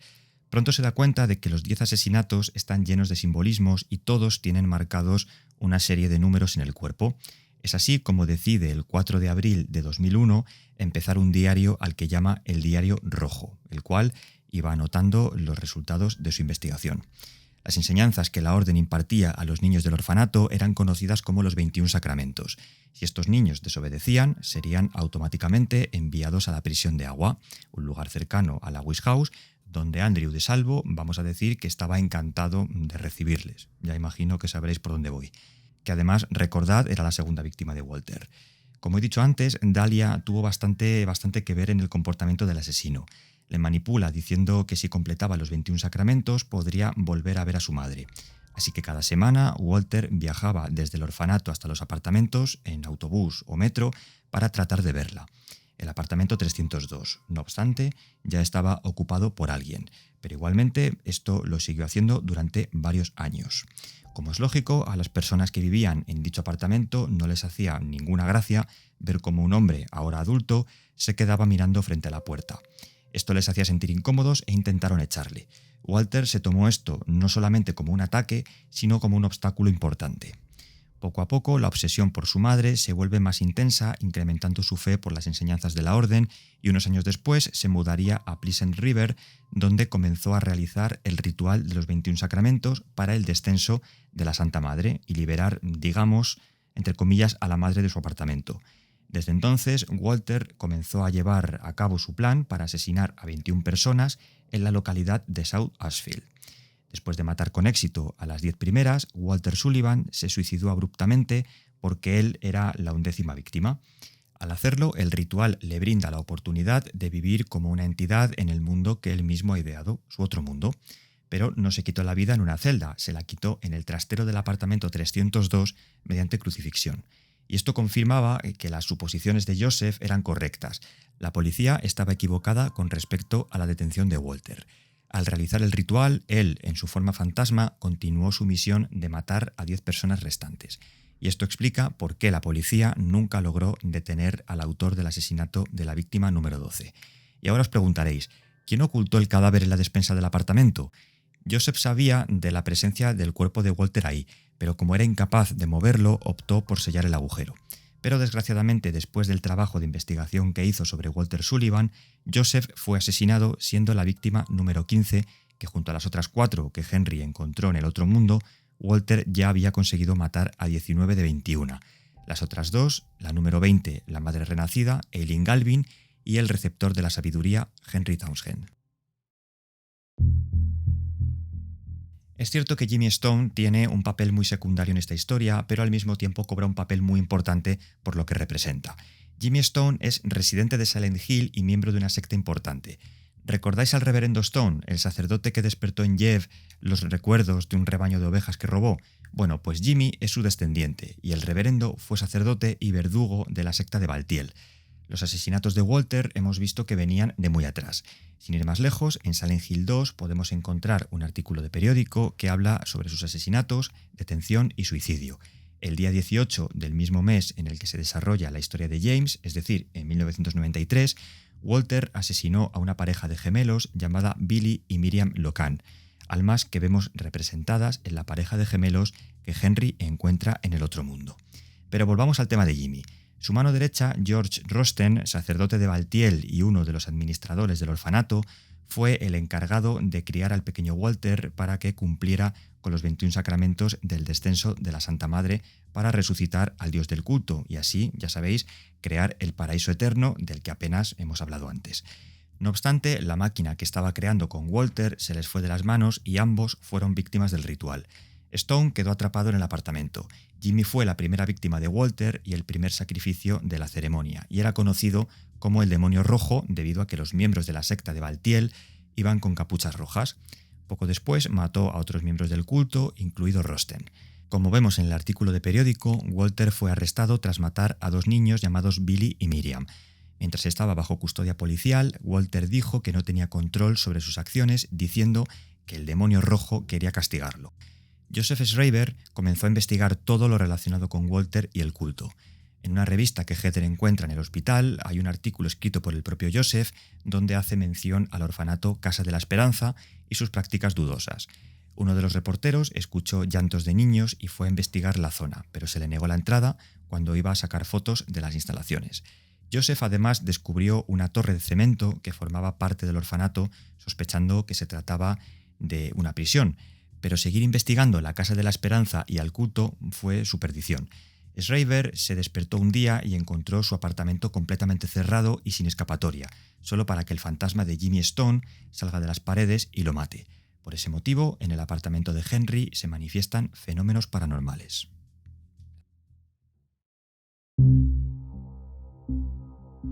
Ahora nos trasladamos al año 2004, cuando Murphy Pendleton fue condenado a prisión en la penitenciaría estatal de Rayal por el robo de varios coches. Sin embargo, este acto no fue casual, sino parte de un plan cuidadosamente premeditado. Un oscuro acontecimiento de su pasado lo empujó a buscar venganza contra un recluso aislado llamado Patrick Napier. Para cumplir su propósito, Murphy hizo un trato con George Sewell, un guardia corrupto de la prisión, con quien acordó facilitarle un encuentro con Napier. Cuando Murphy finalmente se enfrentó a él en las duchas de la penitenciaría, no dudó ni un instante en matarlo de manera brutal. A excepción de Sewell, nadie más en la prisión tenía conocimiento del asesinato, ya que en ese momento se produjo un motín que distrajo a los demás guardias y reclusos. Tiempo después, Murphy, junto con otros presos, fue seleccionado para ser trasladado a la prisión de máxima seguridad Wayside Max. Anne-Marie Cunningham, una guardia de dicha institución y un personaje bastante importante con su propia historia, que vamos a ver en el siguiente punto, parecía mostrar un particular interés en Murphy durante el traslado. Sin embargo, mientras el autobús circulaba por una carretera cercana a Silent Hill, el conductor se distrajo por un altercado entre los presos en la parte trasera del furgón policial. Al darse cuenta un poco tarde de que la carretera estaba completamente destruida, el conductor giró bruscamente el volante haciendo que el autobús se despeñara por una colina. Murphy recobró el conocimiento en medio de un frondoso bosque y decidió huir. No obstante, Anne, que también había sobrevivido, lo encontró rápidamente y lo persiguió. En un tenso enfrentamiento al borde de un acantilado, Murphy se enfrentó a la decisión de ayudarla o dejarla caer, pero independientemente de su elección, Anne terminó despeñándose al vacío. Continuando su viaje a través de las calles de Silent Hill, Murphy se encontró con un cartero llamado Howard Blackwood y le explicó que todas las carreteras estaban bloqueadas o destruidas y que la única manera de escapar de la ciudad era utilizando el teleférico. En ese mismo momento, Murphy vislumbró una terrorífica figura conocida como Wellman, un monstruo en silla de ruedas que lo observaba desde la ventana de una casa cercana. Sin embargo, Howard no pareció percatarse de nada y se despidió apresuradamente. Murphy, confuso pero decidido, siguió el consejo de Howard y se dirigió al teleférico, solo para descubrir que necesitaba un ticket para poder usarlo. Se puso en marcha para buscarlo, entrando en un restaurante cercano, y allí, mientras intentaba detener una fuga de gas en la cocina, una chispa provocó un incendio que transformó el restaurante en el otro mundo. En este lugar, Murphy fue perseguido por una entidad llamada el Vacío que devoraba todo a su paso. Sin embargo, logró escapar, regresando al mundo normal. Más tarde, en el sótano de un motel abandonado, Murphy encontró a su compañero de prisión Sánchez abusando de una mujer. Sin pensarlo, intervino solo para descubrir que la mujer era en realidad un monstruo llamado Screamer. La criatura mató a Sánchez antes de que Murphy pudiera reaccionar, pero finalmente la mató. En el proceso encontró una placa de policía conocida como insignia de luto que simbolizaba el duelo por la pérdida de un compañero. Después de cambiarse de ropa, Murphy encontró el ticket del teleférico dentro de una máquina de juegos arcade, así que con él en su poder se dirigió hacia el cañón Devil's Pit. Allí conoció a un hombre llamado John Shater, conocido como JP, y era un antiguo guía turístico sumido en una depresión. JP le habló sobre un accidente en el que un tren se estrelló matando a varios niños. El propio JP, que conducía el tren en estado de embriaguez, fue culpado por la tragedia. A pesar de sus esfuerzos por defender su inocencia, JP jamás pudo superar la culpa. En consecuencia, se suicidó. Murphy continuó su camino y activó el sistema ferroviario que lo llevaría al centro de Silent Hill a través de las minas. Sin embargo, el tren descarriló y Murphy perdió el conocimiento. Al despertar, se encontró nuevamente con Anne, que sorprendentemente había sobrevivido. Mientras intentaba arrestarlo, Anne descubrió que Murphy llevaba la insignia de luto, que la sumió en una profunda tristeza. Al parecer, simboliza algo importante para ella. Tanto que, pertenecía a su padre, un oficial de policía que había muerto en circunstancias relacionadas con Murphy. A pesar de su dolor y deseo de venganza, Anne no pudo dispararle y, destrozada, le permitió marcharse. En su travesía por Silent Hill, Murphy recibió una transmisión de radio de un DJ llamado Bobby Riggs. Intrigado, decidió buscarlo en la propia estación y a su llegada el DJ le ofreció la posibilidad de escapar juntos de la ciudad usando un bote que tenía atracado en el puerto deportivo. Sin embargo, como no, todavía necesitaban encontrar las llaves. Mientras planeaban su escape, Anne irrumpió nuevamente, insistiendo en arrestar a Murphy. Su confrontación fue interrumpida por la aparición de más monstruos, lo que obligó a Murphy a regresar al otro mundo. Al despertar, se encuentra una vez más con Howard, quien le entrega una carta solicitando su presencia en el monasterio de Santa María, y a regañadientes decidió investigar el lugar. Una monja le informó que debía ir a la morgue para identificar un cadáver. Mientras exploraba el convento, que estaba de hecho en ruinas, Murphy se encontró con un niño que lo confundió con el hombre del saco, una terrorífica entidad que aterrorizaba a los niños del orfanato. Esta figura no es como el hombre del saco que todos conocemos o como de la que hemos oído hablar. En este caso es una entidad vestida con una máscara de gas y armada con un martillo. La única manera de expulsarlo del convento es leyendo un poema específico. Y aunque Murphy intentó convencer al niño de que no era el hombre del saco, llegó demasiado tarde para salvarlo cuando la monstruosa entidad apareció y lo mató. Mientras observaba cómo la vida del niño se desvanecía en sus brazos, Murphy experimentó un flashback bastante angustioso en el que recordó la muerte de su hijo Charlie, quien se había ahogado en un lago. Y en medio de ese dolor, una niña acusa de asesino a Murphy antes de huir. A medida que avanzaba por el convento, se enfrentó al hombre del saco en una intensa pelea, hasta que lo derrotó a las orillas del lago con su propio martillo. Tras hacerlo, Murphy descubrió en la morgue que la figura del monstruo tenía el rostro de Patrick Napier, el asesino de su hijo. Este enfrentamiento le hizo darse cuenta de que la venganza no le devolvería a Charlie y finalmente aceptó la realidad de su pérdida. Esto lo que revela es el trato que Murphy hizo con Sewell para matar a Patrick Napier como venganza. Con las llaves del bote en su poder, Murphy se dirigió al puerto para escapar de Silent Hill. Sin embargo, Anne lo alcanzó una vez más mientras lo apuntaba con un arma. Ella insistió en que Silent Hill no lo dejaría ir hasta que ambos confrontaran los asuntos que tenían pendientes. Murphy se niega a regresar y le dice que puede dispararle. Anne obedece y aprieta el gatillo.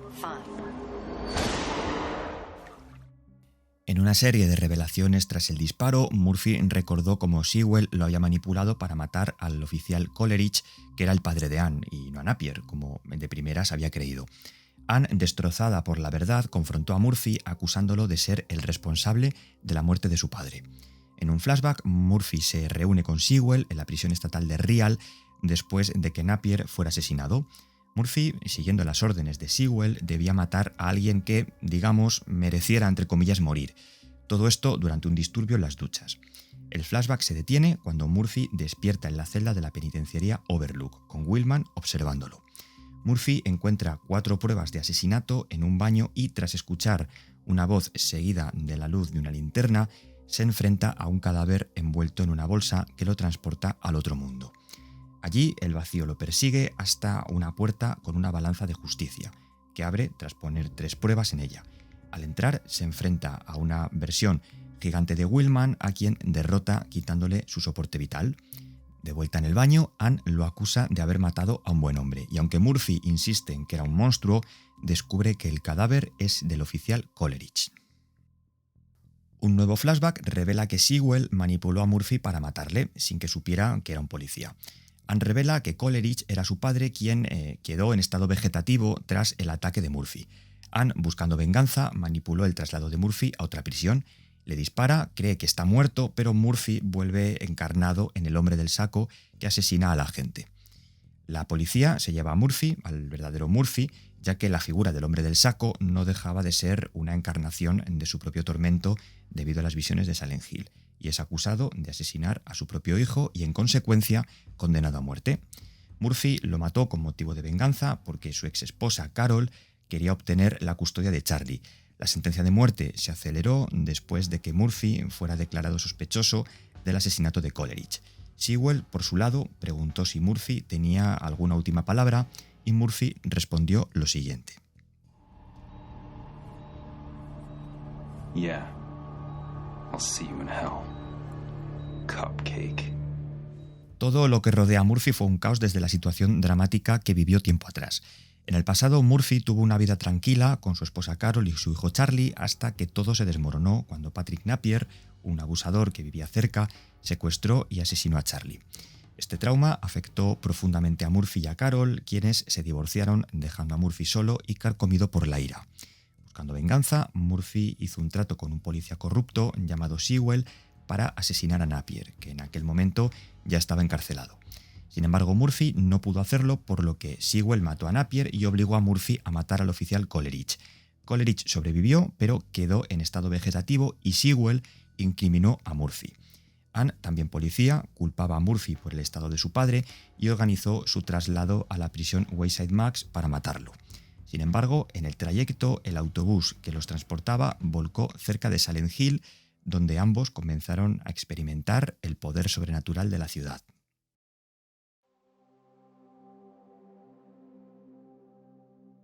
Como hemos visto, Anne es una oficial de policía y personaje importante en esta historia. El cómic que vamos a explicar actúa como complemento a los hechos que suceden cuando Anne desaparece y reaparece durante la aventura. Además, profundiza en eventos pasados relacionados con varios personajes. Todo comienza cuando cae por un acantilado mientras persigue a Murphy Pendleton. Este incidente ocurre después del accidente de autobús en el que el mismo Murphy estaba siendo trasladado a la penitenciaría. Mientras intentaba ayudarla, Anne tiene una percepción distorsionada de él, viéndolo como el hombre del saco, entre comillas, una figura que representa su sed de venganza y la culpa que ha cargado durante años. Anne despierta al borde del acantilado y comienza su búsqueda personal de Murphy, convencida de que él es el responsable de la tragedia que envolvió a su padre Frank Coleridge, un oficial, ya sabemos, que quedó en estado vegetativo tras un ataque brutal en la prisión estatal de Rial. Anne también ve el cuerpo de Kunz, el conductor del autobús, quien se acerca gateando hacia ella, pero descubre que era solamente una alucinación. Poco después de calmarse, Anne vio a un hombre entrando en una cueva. Pensando que era su compañero Willis, lo siguió hasta la mina de Devil's Pit. No obstante, toda la caverna se volvió cada vez más oscura a medida que se adentraba, por lo que Anne encendió su linterna y lo primero que vio fue una silla de ruedas que pertenecía a su padre Frank Coleridge. En su confusión, Anne experimenta varias visiones relacionadas con él, a quien recuerda precisamente en una silla de ruedas, y revive momentos muy dolorosos de su infancia. De niña, ella aspiraba a ser como su padre, un buen policía, reconocido y honesto, tal y como ella le consideraba. Pero tras su ataque quedó consumida por la culpa y el deseo de venganza contra Murphy, a quien erróneamente responsabiliza por el ataque. Avanzando unos pasos, Anne encontró un agujero en la pared muy similar al que Henry tenía en su apartamento en Silent Hill 4 e inmediatamente fue rociada con una lluvia de sangre. Anne vio precisamente el ataque que sufrió su padre a manos de Murphy, o eso creía, porque cuando fue a detenerle se trataba de un hombre llamado Gates, que estaba asesinando a su compañero de policía Willis. Cuando fue a ayudarlo, Gates fue atacado por un monstruo y Anne comenzó a disparar contra él. Sin embargo, todo esto se trataba de una nueva alucinación y despertó junto a los vagones de la mina frente a JP. Además, detrás de ella había varios niños observándola. JP entrega a Anne un periódico que contenía un artículo sobre el descarrilamiento de un tren que mató a 8 niños. Después de leer el artículo, Anne se dio cuenta de que los 8 niños que la estaban mirando eran víctimas de dicho accidente provocado por el propio JP. Sin embargo, desestimó esta afirmación alegando que fue un accidente, así que Anne de inmediato le pidió que parara el tren. De pronto, los niños y el hombre del saco comenzaron a atacar a JP. Un flashback muestra el incidente que Anne sufrió una mañana en la que su marido Mark la despierta en casa. Mark, quien también era oficial de policía, le dijo que en ese momento había un disturbio importante entre reclusos en la prisión estatal de Rial, donde trabajaba el padre de Anne. Así que, muy preocupada, preguntó por él. Mark le dijo que le habían encontrado malherido en el baño y que el sospechoso era Murphy Pendleton. Al despertar de nuevo en la mina, Anne volvió a ver a Murphy y esta vez era real, así que lo apuntó con su pistola para arrestarlo, justo como se cuenta en Silent Hill Downpour. En ese mismo momento, Anne vio la placa de policía que llevaba Murphy consigo, la misma placa que un día perteneció a su padre. Recordando sus palabras, Coleridge le dijo que un arma no se utiliza para quitar la vida a otros, sino para salvarlos. Así que antes de apretar el gatillo, Anne tenía que estar absolutamente segura de su decisión. Durante este momento, Anne recordó brevemente su disputa entre ella y su marido Mark con respecto a Coleridge. Anne insistió en acoger a su padre ella misma después de haber sido dado de alta en el hospital. Estaba vivo, pero en estado vegetativo. Por otro lado, Mark sugirió dejar a Coleridge con alguien especializado en el tratamiento de pacientes con condiciones similares. Esta serie de disputas iban deteriorando su relación poco a poco. Al cabo de un rato, Anne vio desde lejos la sombra de su padre siendo empujado por una enfermera.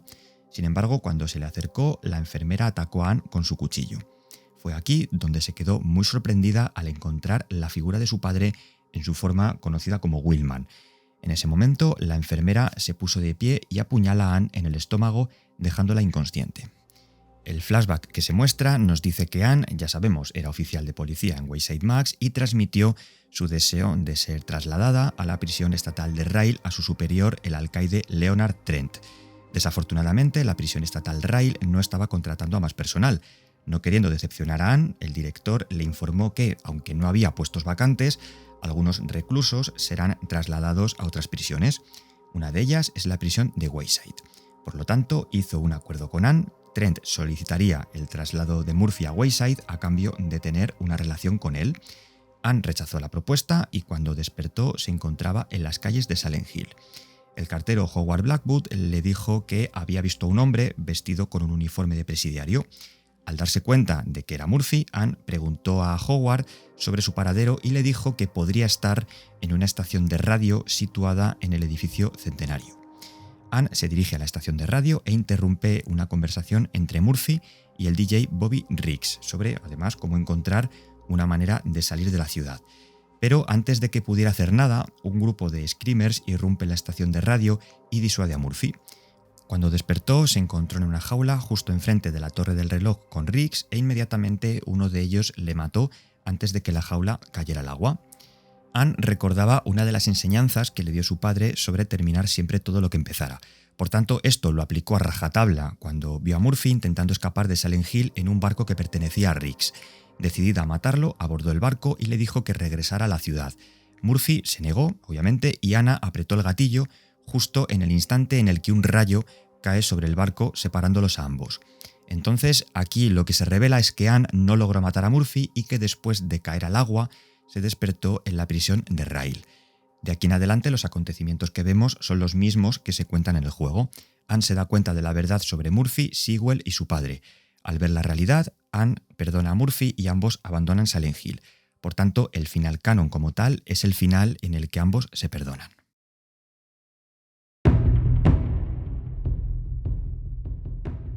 Con ecos de explosiones a su alrededor, Alex Shepard despierta atado a una camilla arrastrada a través del pasillo de un hospital. Cuando lo colocan en una sala, es testigo de cómo un médico es asesinado por una especie de cuchilla orgánica. Alex logra liberarse y comienza a explorar todo el lugar, encontrándose con lo que parece ser su hermano menor, Joshua. Desde detrás de una puerta cerrada, Alex intenta llamar su atención, pero Joshua lo ignora. Alex abre la puerta, pero el niño huye y mientras lo persigue, el hospital se transforma en el otro mundo. Multitud de enfermeras intentan atacarlo y finalmente encuentra nuevamente a Joshua, quien se oculta detrás de otra puerta, pidiéndole que le traiga su conejo de peluche. Alex encuentra el juguete en una cristalera de otra sala y se lo lleva a su hermano, pero Joshua, en lugar de confiar en él, lo mira con miedo y sale corriendo nuevamente. Alex, muy confuso por todo aquello, ya que no sabía ni dónde se encontraba ni qué le ocurría a su hermano, se mete en un ascensor para encontrarlo. De pronto escucha un ruido metálico y las puertas se abren repentinamente por una gran cuchilla que lo atraviesa. Imagináis quién puede ser, vaya. Bueno, tras esto, Alex despierta dentro de un camión, que de hecho era el camión de Travis Grady, y lo deja en el pueblo de Shepherd's Glen. Similar a Silent Hill, todo desierto y cubierto por una espesa niebla. Junto al escudo de los Shepherd en la plaza, se encuentra con la jueza Margaret Holloway, quien le recomienda que visite a su hija Elle mientras esté en casa. Alex regresa a su hogar de la infancia y encuentra una linterna que en el pasado le regaló a su hermano Joshua a causa del miedo que sentía por sus pesadillas. Más tarde se encuentra con su madre Lillian, sentada en una mecedora en el salón, quien parece estar en estado de shock. Alex le cuenta que ha sido dado de baja del ejército tras una breve hospitalización, a lo que su madre responde revelándole que Joshua ha desaparecido y que su padre ha salido a buscarlo. De pronto Alex escucha un ruido procedente del sótano. Al investigar, descubre que está todo completamente inundado y a un monstruo bajo el agua. Después, en el taller de su padre para encontrar combustible y utilizar una máquina que succione todo el agua, recuerda cómo, de niño, le prohibían entrar allí. Tras salir de la casa, se adentra en un cementerio cercano donde se desplaza entre las tumbas de las familias fundadoras del pueblo, incluida obviamente la suya. También encuentra al alcalde Bartlett cavando tumbas y tras una serie de eventos, Alex termina en el otro mundo. Mientras sigue buscando a su hermano, Alex llega a la entrada de Silent Hill, cubierto por la misma densa niebla que había en Shepherd's Glen. Dentro del gran hotel, siguiendo el rastro de Joseph, se topa con Pyramid Head, quien lo observa en silencio antes de marcharse. En esta entrega, Pyramid Head es conocido como Boogeyman y también es una representación de la culpa, al igual que en Silent Hill 2, pero bueno, de eso hablaremos luego. Alex encuentra a Josh, pero cae por un agujero en el suelo y aterriza en una habitación que se transforma en el otro mundo, donde a su vez encuentra al alcalde Sam Bartlett, que también pertenece a una de las familias fundadoras del pueblo. Alex le entrega a Sam el reloj que encontró perteneciente a su hijo Joey, también desaparecido, y el alcalde, desentendiéndose de él, lo tira al suelo. Un monstruo gigante emerge y, mientras Sam le ruega a Dios que lo proteja, el monstruo lo mata aplastándolo de un solo golpe. Alex se ve obligado a luchar y finalmente matar a la criatura. Cuando Alex se despierta, el ayudante del sheriff, James Wheeler, lo ha encarcelado en una celda de detención en la comisaría de policía de Shepherd's Glen. Wheeler, igualmente confundido por lo que está pasando en el pueblo, lo deja salir de la celda y la pareja explora el edificio para intentar encontrar a otro descendiente de una de las familias fundadoras, el Dr. Martin Fitch. Wheeler y Alex se separan y Alex encuentra a él, una vez más, protegiéndola de un monstruo gigante en el aparcamiento de la comisaría. Escapan a las alcantarillas, donde él revela que su propia hermana es una de las desaparecidas. Sin embargo, Alex pierde a él a lo largo de los túneles durante unos minutos y solo encuentra un rastro de sangre. Este rastro llevaba a las escaleras de salida. En el exterior, Alex ve al Dr. Fitch, que era uno de los miembros de las familias fundadoras. Fitch se mete corriendo en su clínica, asustado. Alex encuentra una colección de muñecas bastante inquietante antes de ser atacado por un grupo de enfermeras. Alex encuentra una llave que abre una pequeña caja que contiene otra muñeca y cuando la toca todo su entorno comienza a transformarse en el otro mundo. Así que atravesando esta versión oscura de la clínica encuentra al Dr. Fitch en una gran sala donde lo ve llenándose el cuerpo de cortes como un castigo autoinfligido para purgarse de sus pecados.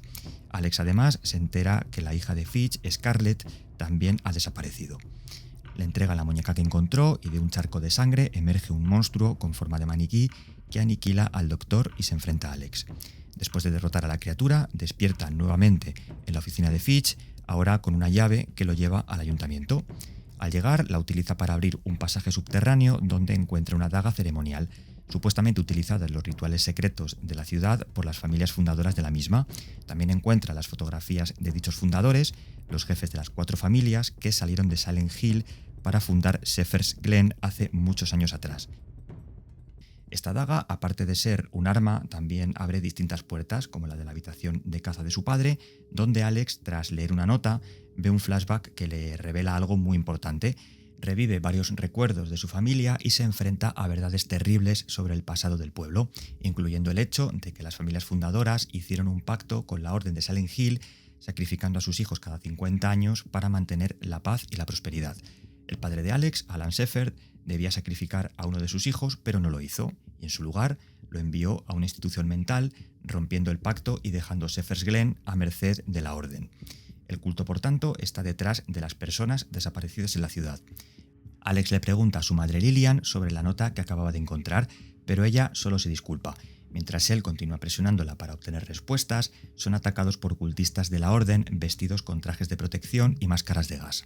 Secuestran a su madre, pero abandonan a Alex mientras la casa se transforma en su contraparte del otro mundo. Al salir, Alex se reúne de nuevo con él, quien estaba ilesa, y Wheeler, diciendo que es necesario ir a Silent Hill para salvarlos a todos. Pero una vez más aparecen los miembros de la Orden y vuelven a dejar a Alex secuestrando a él y Wheeler.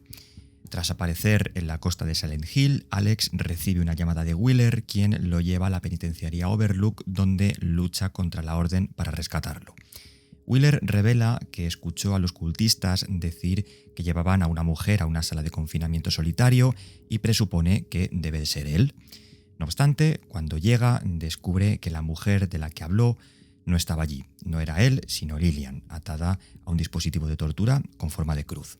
Se disculpa con Alex y le dice que ella y su padre solo podían elegir a uno, refiriéndose a sus hijos. El dispositivo comienza a partirla en dos y Alex tiene que decidir entre acabar con su sufrimiento o una muerte terrible. Tras esto, la prisión se transforma en el otro mundo y Alex vuelve a reunirse con Wheeler y poco más adelante encuentran a Margaret, madre de él, atada a una silla. Alex la libera, pero un monstruo engulle a Wheeler hacia una pared, provocando que Margaret huya asustada. Pero mientras huye, su cara cambia de una expresión de terror a una sonrisa bastante más siniestra. Tras esto, Joseph pasa corriendo frente a Alex y lo sigue hasta una iglesia. Dentro del confesionario, la voz de un hombre, que se presupone es la del padre, le pide perdón por la forma en la que él y su esposa han tratado siempre a Alex. Siempre habían tenido que elegir entre uno de sus 2 hijos, haciéndose eco de lo que Alex leyó en la nota que encontró en el desván. Una puerta detrás del órgano de la iglesia encerraba al padre de Alex, Adam. Atado de forma muy similar a la forma en la que encontró a su madre, Adam revela que Alex no era un soldado y que tampoco había sido hospitalizado por heridas en el campo de batalla, sino que en realidad había sido internado en una institución mental. En ese mismo instante, mientras Adam le daba a Alex el anillo familiar, Pyramid Head aparece y lo parte por la mitad con el cuchillo. Tras perseguir a la criatura, Alex es capturado por la Orden. Al despertar tras quedar inconsciente, Alex se encuentra atado en una silla en una gran habitación manchada de sangre por todas partes. Junto a él, sentada, estaba la jueza Holloway revelando toda la trama detrás de las misteriosas desapariciones en Shepherd's Glen. Resulta que las 4 familias que fundaron el pueblo eran antiguos miembros de la Orden. Todos ellos abandonaron Silent Hill para comenzar una nueva vida en un pueblo que fundaron desde cero al no querer involucrarse en las viejas adoraciones del culto a sus dioses. Sin embargo, hicieron un pacto con uno de ellos para mantener la ciudad a salvo. Cada una de las familias debía sacrificar a uno de sus hijos cada 50 años a cambio de proteger Shepherd's Glen. El alcalde Bartlett sacrificó a su hijo Joey, el Dr. Fitch sacrificó a su hija Scarlett y la jueza Holloway sacrificó a su hija Nora. Adam Shepherd tenía que sacrificar a uno de sus hijos, pero no lo hizo. Debido a esto, la protección del dios de la Orden se desvaneció y en consecuencia la ciudad quedó maldita. Holloway dice que el pueblo no tiene más opción que volver a las viejas costumbres de la Orden y de Silent Hill. Por lo tanto, ella y sus compañeros han estado secuestrando, torturando y asesinando a todo el mundo en Shepherd's Glen que se nieguen a seguirlos. Margaret comienza a torturar a Alex clavándole una taladradora en la pierna. Él se defiende y consigue clavárselo a ella en el cráneo. Obviamente, pues matándola. Escapa y encuentra a él también siendo torturada. Sin embargo, logra ayudarla y salvar su vida. Ambos logran salir y encuentran a Wheeler agonizando a causa de varios apuñalamientos en el pecho y en el abdomen. Alex deja a él con Wheeler y decide ir por sí mismo a encontrar a su hermano. No obstante, por el camino encuentra una cripta con las tumbas de las 4 familias en las que los niños han sido sacrificados al dios de la Orden a lo largo de los años. En la de los Shepherd, además, aparece su propio nombre, confirmando que sus padres decidieron sacrificarlo a él y dejar vivir a Josh. Tras ver la tumba, tiene un flashback sobre la noche después de que Adam le dio a Josh el anillo de la familia. Alex llevó a su hermano a un barco hasta el lago Toluca y una vez allí, Alex comenzó a meterse con él sintiendo celos por el favoritismo hacia Josh por parte de sus padres. Esto les llevó a un forcejeo por el anillo y Josh se dio un golpe en la cabeza sufriendo una conmoción cerebral antes de caer al lago y ahogarse. Esa noche, Adam y Alex recuperan el cuerpo sin vida de Josh y le dice que lo ha arruinado todo y el pueblo es quien sufrirá por su error.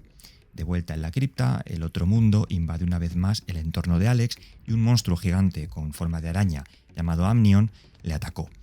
Amnion es, la representación de la ira que Josh siente hacia Alex por su muerte y también su deseo de que Alex acepte lo que había hecho, aunque otro punto de vista puede ser que represente la culpa de Alex con respecto a la muerte de Josh. Pero cuando lo derrotó, Alex abrió su estómago haciendo que el cadáver de Josh salga del mismo, reencontrándose con su hermano y pidiéndole disculpas por lo que ocurrió en el lago Toluca. Finalmente, Alex abandona la iglesia a través de una alcantarilla donde se encuentra con él.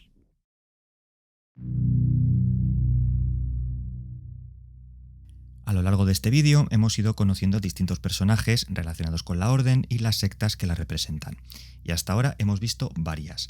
La secta de la Santa Mujer, que es la relacionada con Alessa, en la que creían en la resurrección de Samael mediante la fecundación de una mujer con poderes especiales, pero Dahlia lo que hizo fue acelerar el proceso de renacimiento mediante un ritual que implicaba a la propia Alessa y cuyos miembros principales eran Dahlia Gillespie, Leonard y Claudia Wolf y por último Vincent.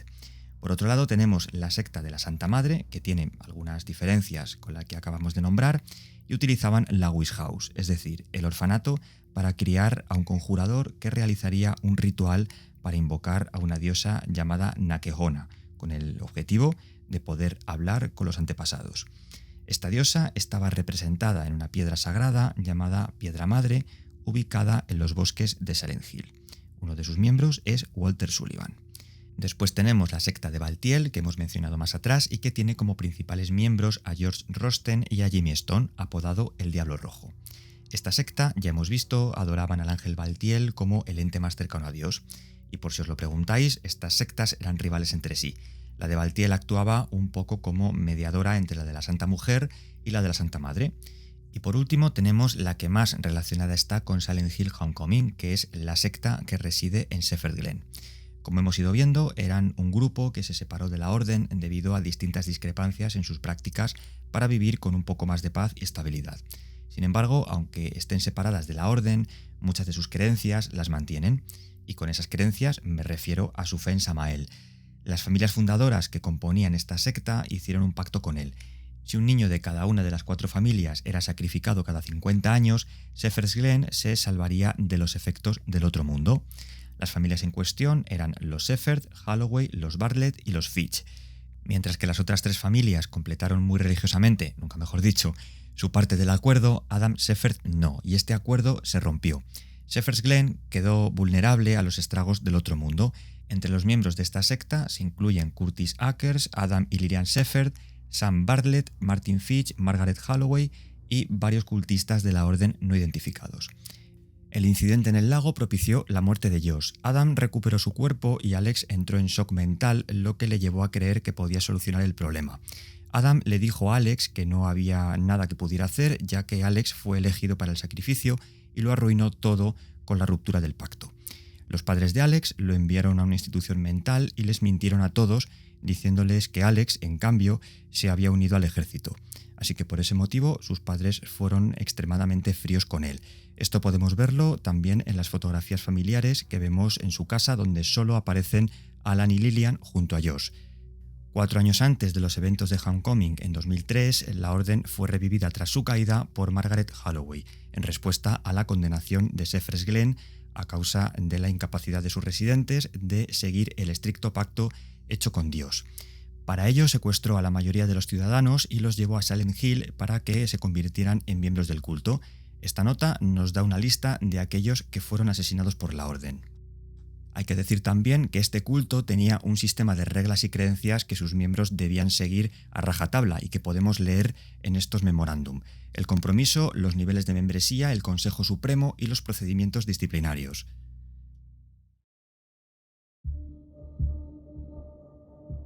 En 2010, nuestro protagonista recibe el día de su cumpleaños un extraño paquete de un remitente desconocido. El libro entregado por Howard Blackwood procede de Silent Hill y contiene todos los recuerdos del protagonista. Una noche intenta reescribir dichos recuerdos y se encuentra en una mazmorra del otro mundo. Después de un tiempo, el protagonista encuentra a Howard una vez más dirigiendo una tienda en este otro mundo.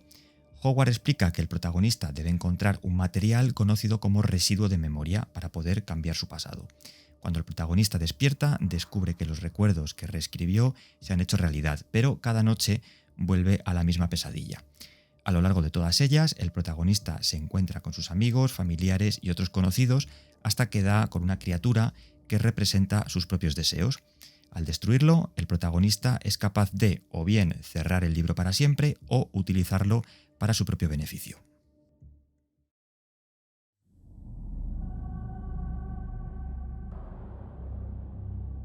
Un hombre del que no conocemos su identidad se despierta en el suelo dentro de una habitación completamente vacía.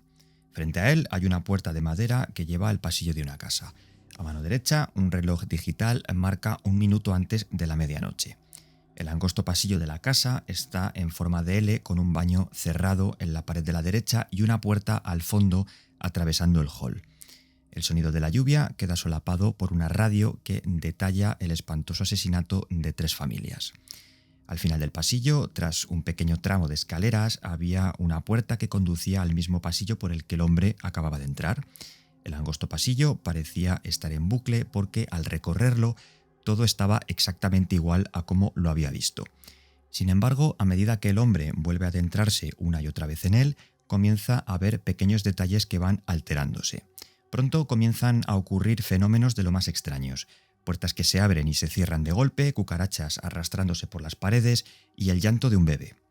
Poco después encuentra entreabierta la puerta del baño y al entrar hay una linterna tirada en el suelo, todo lleno de sangre y lo que parece ser la fuente del llanto que el hombre escuchaba, un feto dentro del lavabo.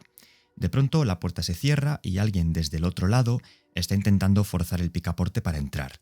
La puerta se abre tras unos instantes y el hombre avanza para volver de nuevo al mismo pasillo. A lo largo del mismo comienza a ver mensajes escritos en la pared a alguien llamada Lisa, así como la fotografía de un hombre y una mujer con el ojo derecho arrancado. Al mirar hacia arriba, donde se encuentra el segundo piso, ve al espectro de la propia Lisa, a quien precisamente le falta el mismo ojo. Una vez más, el pasillo comienza a cambiar. Las luces son más tenues, a veces incluso en total oscuridad, y otras se ven de color rojo. En el hall aparece colgado del techo un frigorífico que gotea sangre y pronto todo el pasillo se convierte en una sucesión de esquinas impregnadas de luz roja que el protagonista se ve obligado a recorrer. En una de las paredes aparece una mirilla que el hombre, al comprobar qué hay detrás de ella, escucha un asesinato en el baño.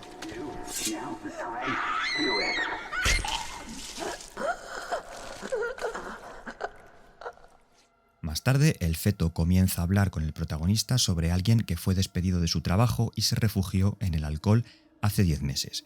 Su esposa consiguió un trabajo a media jornada en un supermercado donde era acosada por su jefe. Tras algunas vueltas más por el pasillo en bucle, tocan las 12 en punto de la noche. El hombre ve el espectro de Lisa, que supuestamente se adhiere tras él. Suena el teléfono del pasillo y cuando responde, la voz del otro lado dice que ha sido elegido.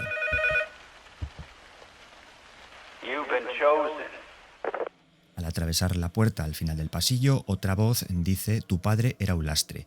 A diario comía el mismo tipo de comida y se vestía igual. Se sentaba siempre a ver el mismo tipo de partidos y un día nos mató a todos. Pero volveré con mis juguetes nuevos. Después de esto, el hombre que atravesaba el pasillo en bucle camina por las calles de Silent Hill. La entidad que nos aparece a lo largo del pasillo de la casa es Lisa. El agujero a través del que miramos nos da a entender que su marido la apuñaló en el estómago mientras estaba embarazada y después le sacó el ojo derecho. Esto provocó que el feto cayera al suelo. Uno de los mensajes que vemos escritos sobre la puerta nos indica que se arrepintió de haberla matado y afirmaba que un monstruo habitaba dentro de él. Posiblemente su marido se suicidará después. La foto que vemos sobre el mueble del hall es la propia Lisa junto a su marido. Su ojo derecho fue presumiblemente arrancado por algún motivo, aunque tampoco está del todo claro por qué. De hecho, en la foto podemos leer las palabras «sácalo». Esto puede hacer referencia al ojo por ojo o en términos religiosos como símbolo de purificar los pecados. Ya sabemos, que en esta saga hay mucha relación con Dios, los pecados y el purgatorio. El pasillo puede estar vinculado con esto último como un purgatorio cíclico en el que estamos atrapados junto a Lisa. Aunque lejos de estar completamente vinculada a la saga, creo que la trama de PT siempre está bien echarle un vistazo por lo que supuso hace años. Con este último título cerramos todo lo acontecido a esta legendaria saga y aunque, ha sido largo, espero que te haya ayudado a entender cosas que quizás no conocías, pero sobre todo que te haya gustado. Déjame un comentario abajo o en el server de Discord y nos vemos en el próximo vídeo. Sed felices.